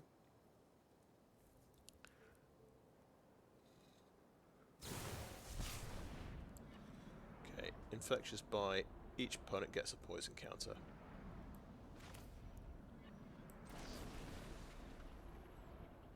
Right, we're going to do... we can do 3 damage. So this guy can take out Venser, which seems like a good idea. He gets to 10 poison.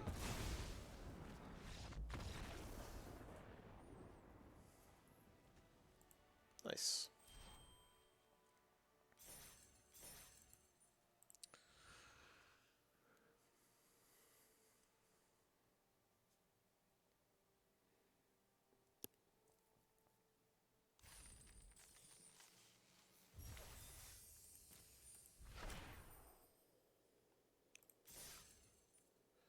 Okay, 5 wins, that's 650 gems.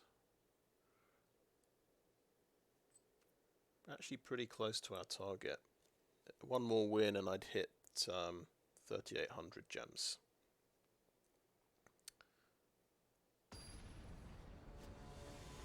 And if I lose this one, if I go into sealed and get 1 win, then I'll hit the target as well.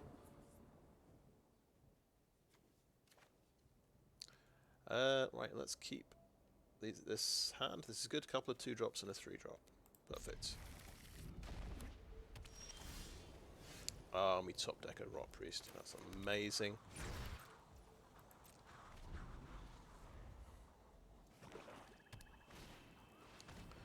He's got the Bilious Skull Dweller. That's a good start.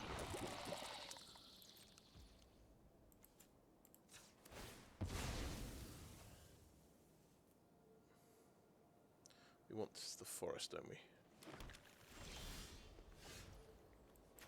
So I don't think that the Dune Mover is not going to put a land on top. I think 5 land is plenty. We do need 6 for the 5-point Black Sun's Twilight. But we're not going to worry about that just yet. Oh, he can give it flying, he can get through. Oh, and it's a nightmare. Get poison. There's the Black Sun's Twilight. Well, my deck heard me. Right, I think, on balance, I shall attack with a Dune Mover.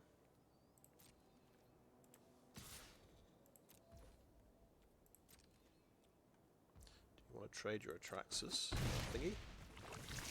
No. I'm going to play a Flying Blocker. Which I'm quite happy to trade for his Death Toucher.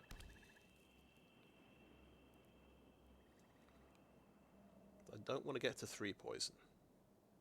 Bad things start happening when you have 3 poison. Okay, well, he'll just use removal on it. That's fair, and he doesn't have to use a token. Okie doke. Right, do we play a Necrogen Rotpriest? Yes.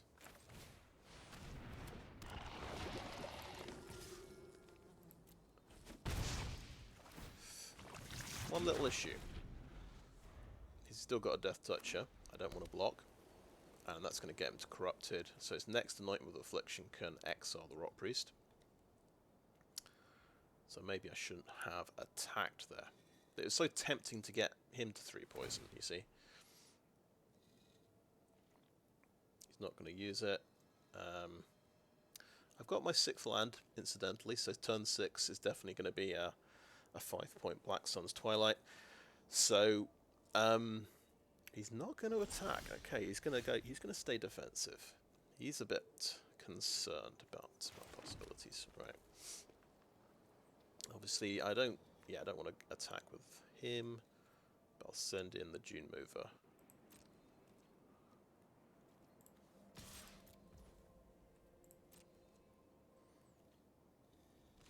Trading off there. Okay.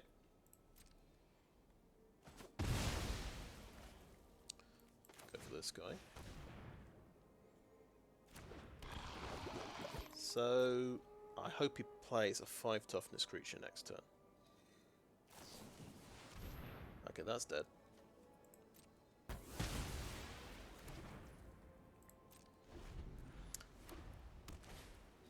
Yes! Close enough. 4 toughness creature. That'll do. And I can bring back a creature, so probably the 3-1.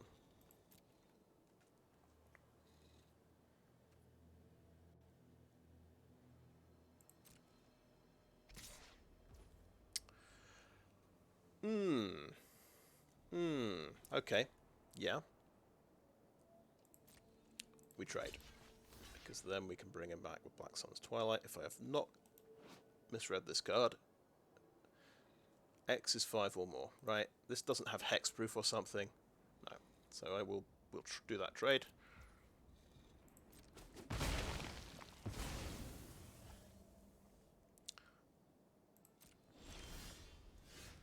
Oh, we have an Infectious Inquiry as well. So just got to make sure we do X equals 5.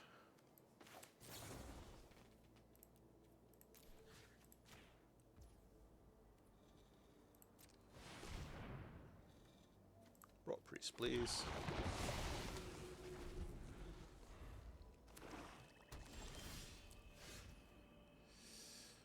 Okay, let's Infectious Inquiry first.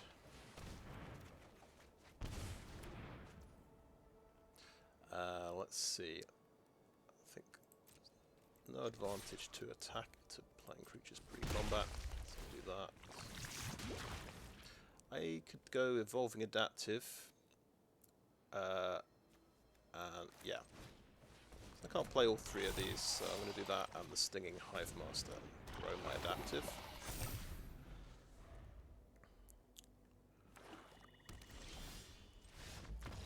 Yep.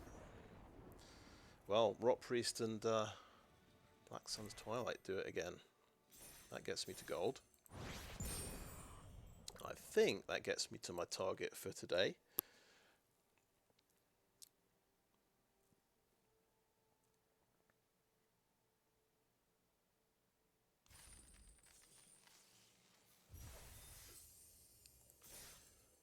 So, 850 gems, yes. Comfortably past 3,800.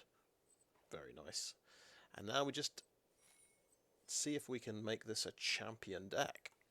It does seem good, but it's really my deck is actually cooperating today. It's giving me the Rotpriest and Black Sun's Twilight pretty consistently.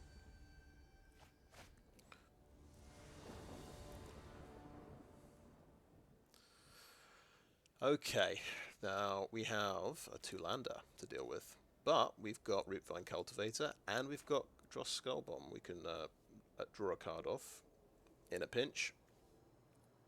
So we keep this. Opponent's going first.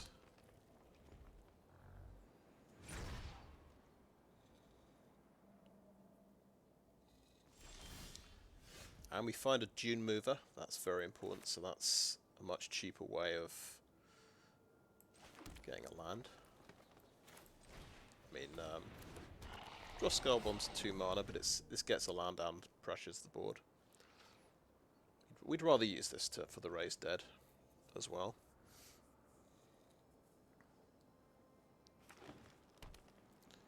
Okay, 2 green. Is it a mono green deck? I played against a mono green deck in Sealed yesterday, which was absolutely brutal. We've actually top decked a land, so that's pretty awesome.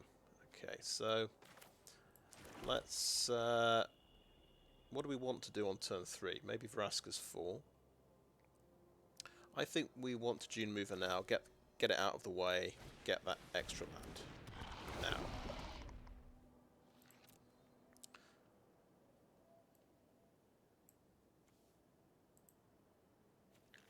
It's another swamp. I should have done a forest. Never mind.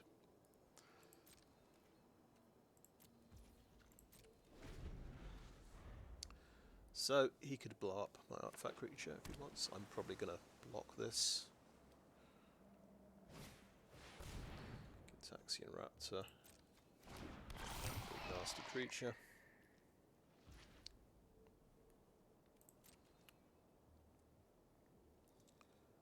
Got to remember to tap this for some oil.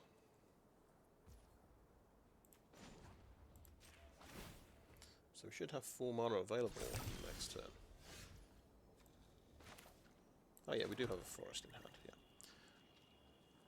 Now, how good is Vraska's fall here? It's going to take out a 3-2 on the ground, or a 1-4. I think it's just going to get weaker as the game goes along. You could play 2 small creatures next turn. So I think these are somewhat significant targets. I think it's worth doing. And he gets a poison counter as well.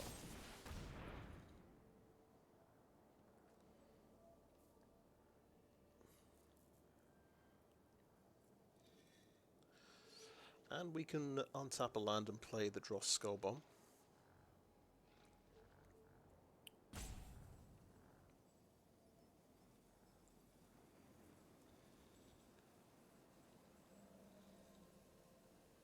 Or we could have 5 mana up for next turn. But no, I think untap a land.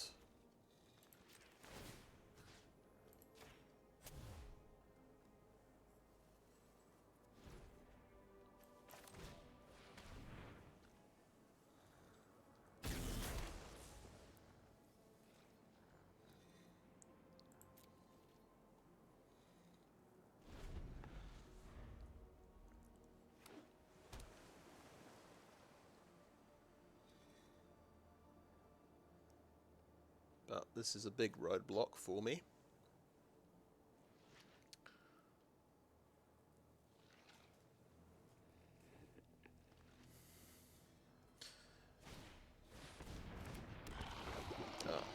So he's finding some very nasty things.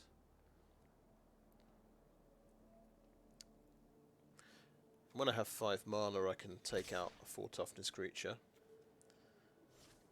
with this, so that'll have to wait till next turn. Okay, we have a 3/2 sort of value creature, which drops a mite. I think we go for that.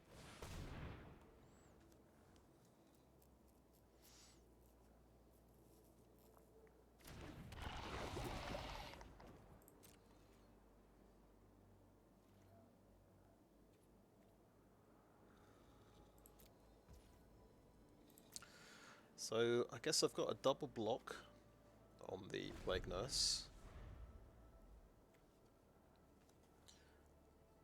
If I feel confident, assuming I don't mind losing the Cultivator, or losing both of them to a combat trick.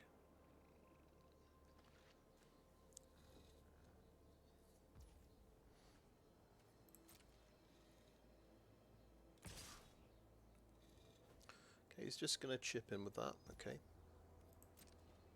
Because I think I guess the issue is the swing back is pretty bad for him.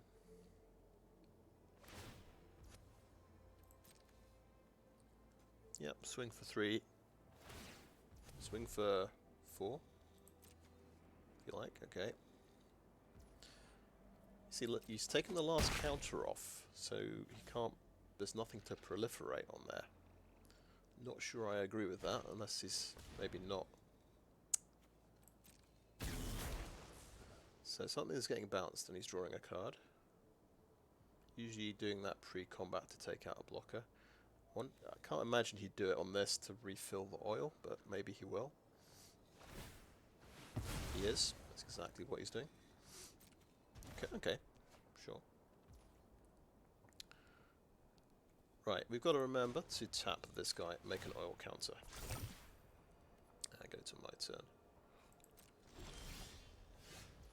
Oh, nice. We got the Headcleaver. That's pretty good. We can't really get through this Plague Nurse.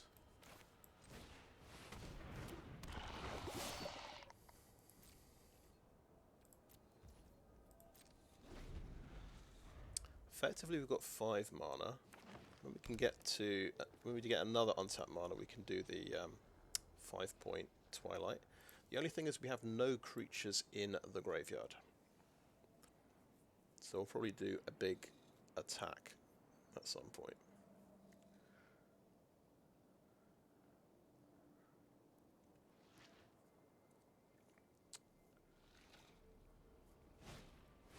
Another Plague Nurse. Nice. So you can double block the Headcleaver.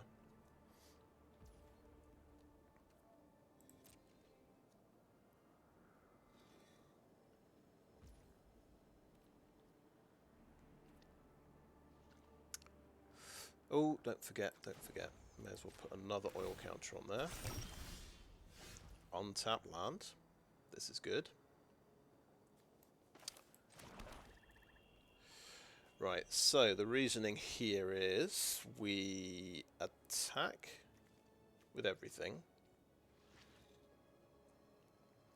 He might kill 2 things. Then we bring something back, but we get through with some poison, so it achieves something. And then we Black Sun's Twilight afterwards to kill one of them and bring back something that died. Hopefully he double blocks the Headcleaver. Let me count again. 5 land, right? I can untap one of them and do 6. So it seems reasonable. This leaves behind a Might as well, which is not terrible. You might let them all through, of course.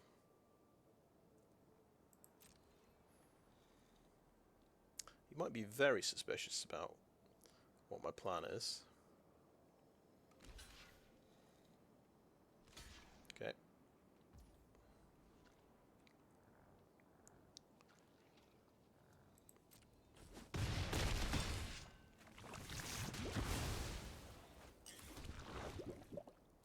Okay, and I'm going to go 1, 2, 3, 4, 5.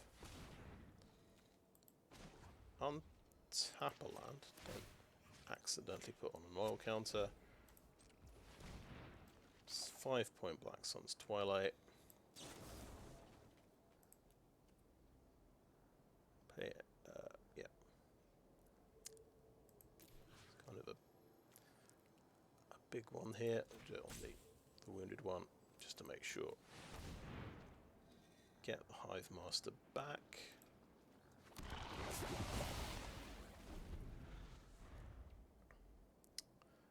Was that worth doing? I'm not sure. He's down a Plague Nurse now. I've got a target for Raised Dead as well. I've got a Dune Mover, so I can draw a card off this. I need things to do, so that felt significant. Gets Gitaxian Rapture again. That's quite another nice blocker. We got him to Corrupted as well. The Headcleaver got through.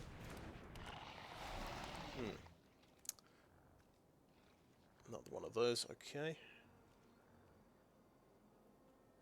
So you can kill the Headcleaver here.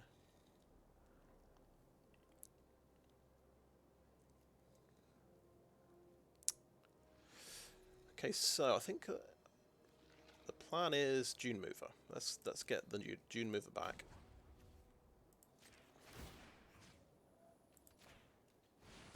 And draw a card as well. And we've still got this guy available to give me an extra mana, so we can go with Adaptive and Dune Mover. So let's do that.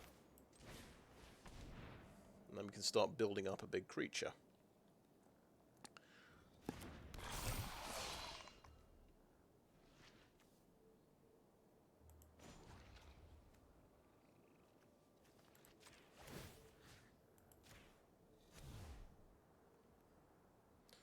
I like how we've got the Vorrac as well.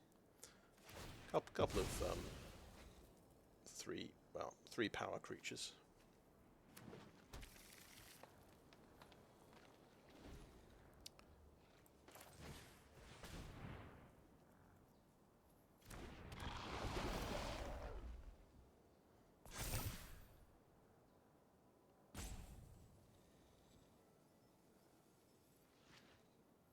Decline. And we do not want to attack here. He's got lots of good blocks.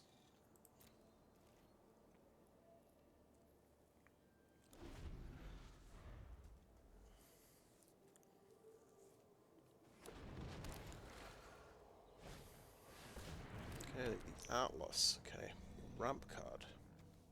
He's got a card he can draw off the Hunter Maze. He's down to one card in hand.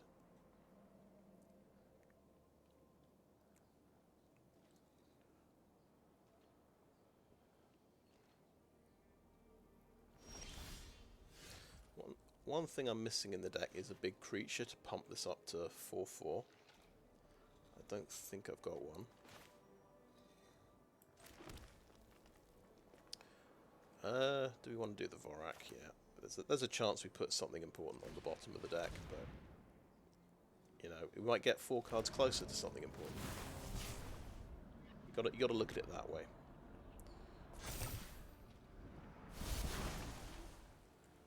We put 2 Plague Nurses and Copper Longlegs on the bottom. It's not ideal, but at least it's not the most important card.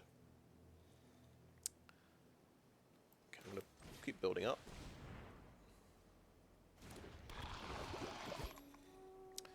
And at some point I'm going to attack with everything and just see, because there's 3, 4, there's 5 toxic things. I don't think we attack this turn, I think, but we might go for it next turn. Because if he just blocks the toxic things, these 3. Dune Mover, this guy will get through, so that will be 3 poison counters. Assume I will lose 3 creatures. I'll lose 3 creatures to add 3 poison counters. I'll also do 6 damage, because he won't want to block these 2.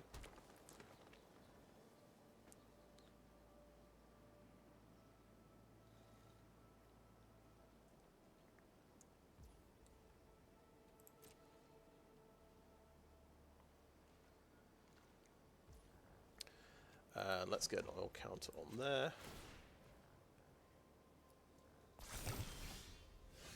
Okay, may as well play the forest. So let's think about this. He's got 2 cards in hand, 5 mana.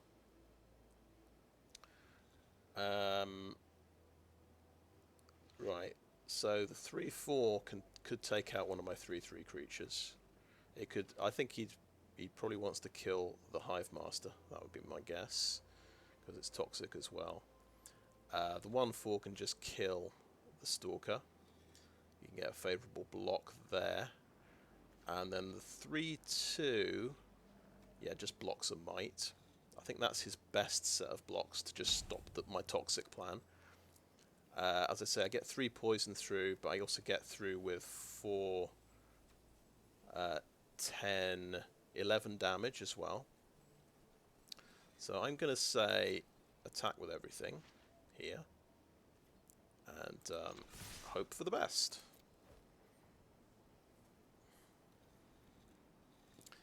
He's got 2 cards I don't know about, so this could be a disaster.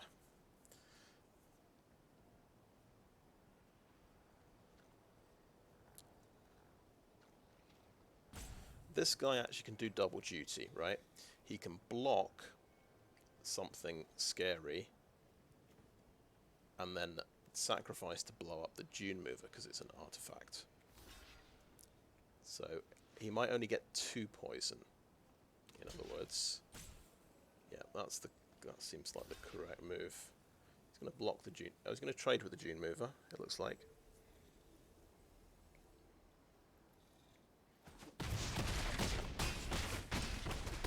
I lose 2 creatures. He loses 1. No, I lose 3 creatures. He loses 1. I get another Might. He gets to 6 poison.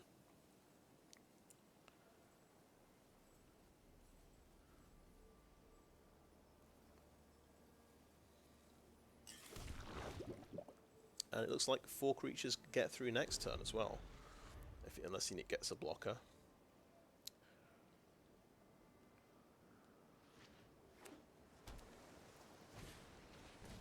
Prosthetic Injector, so it's not a blocker, but it's more toughness.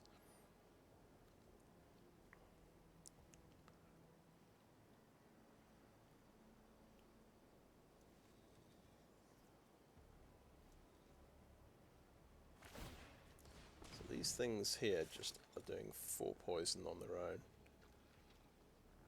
So I think he's got he might double block and kill that. But then he takes 8 damage, 8 life points of damage.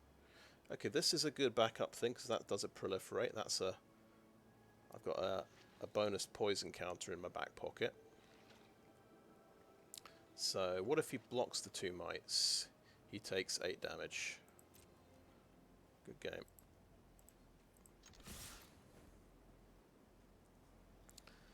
He has 1 card in hand though.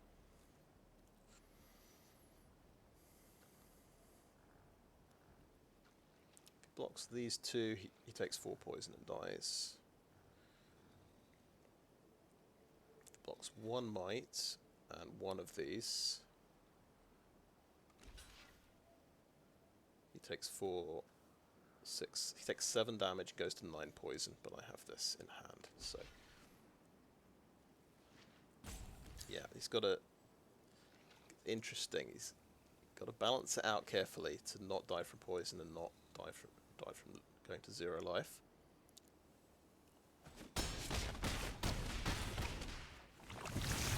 Gets him to 9 poison. Copper Longlegs. Proliferate.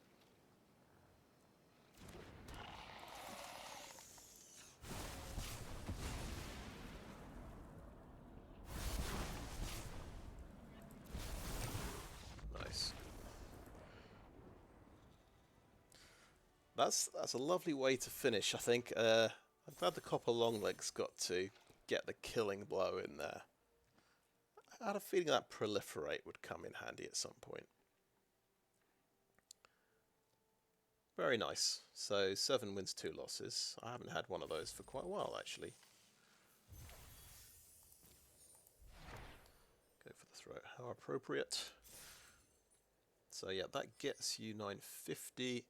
I'll be able to do 2 more seals now. I've exceeded my target.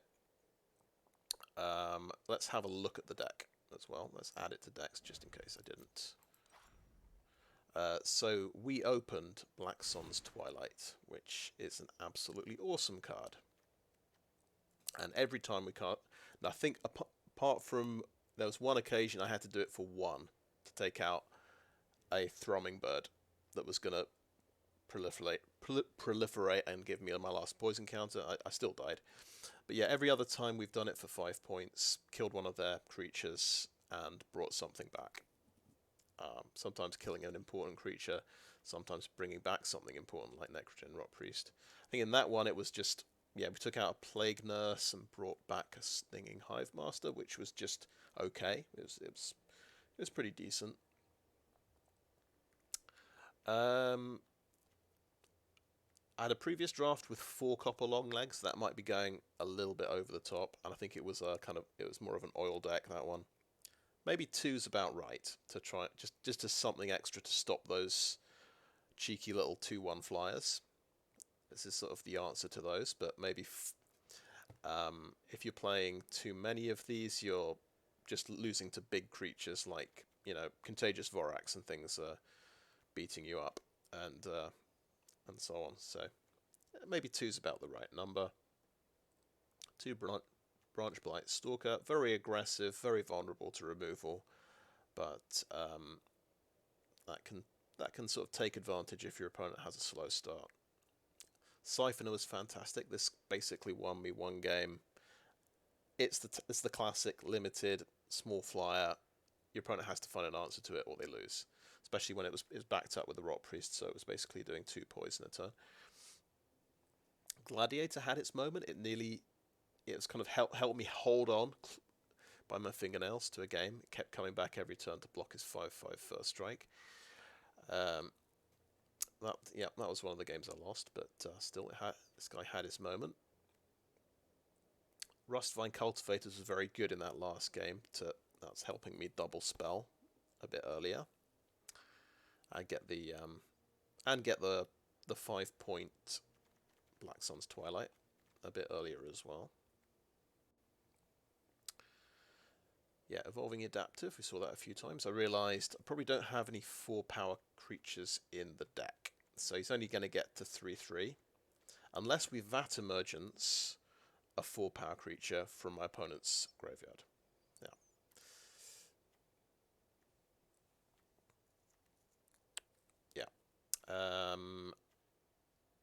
Dune Mover was good. Just a bit of consistency. Hitting lands is very important. Same for Dross Skullbomb. I think we used this for Raise Dead every time. We didn't have to sacrifice it to draw a card, and this was just pretty good value. And the Infectious Inquiry, it turns out, is very good. I'm not sure about these 3 mana, draw 2, lose 2 life cards. Definitely works when you chuck in that poison counter. Suddenly, this is a great card. Maybe it's a good card anyway, but yeah, one card draw card like that we can get away with, I think. Stinging Hive Master, not played with this before, but yeah, very nice in that last game. Left behind those extra mites, which gave me the threat of winning by poison. Otherwise, he could have just blocked my 3/3 creatures.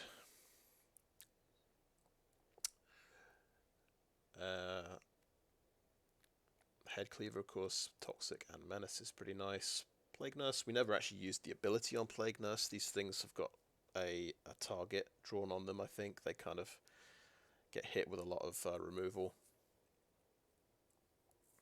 But the Rotpriest was very prominent, and it was difficult for my opponents to kill this guy with 5 toughness, I think.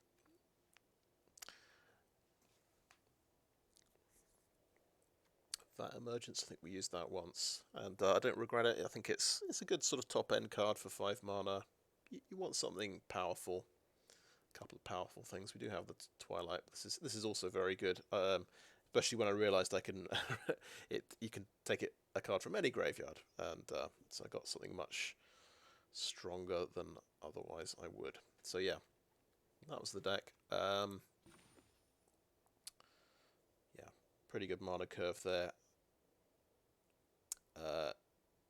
Black Sun's Twilight is basically the 6+ slot instead of the 1 slot, so it's 3/1 drops, 1 6+, because that's pretty much what I used it for.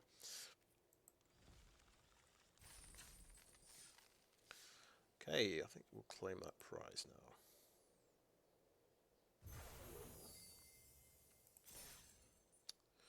Right, so there is an opportunity I could play another one, but I think I'm satisfied after that. I've hit the target I wanted to hit, and I think I'll play a bit more sealed now. You can always play quick draft another time. Anyway, I think that is a video, so thanks for watching.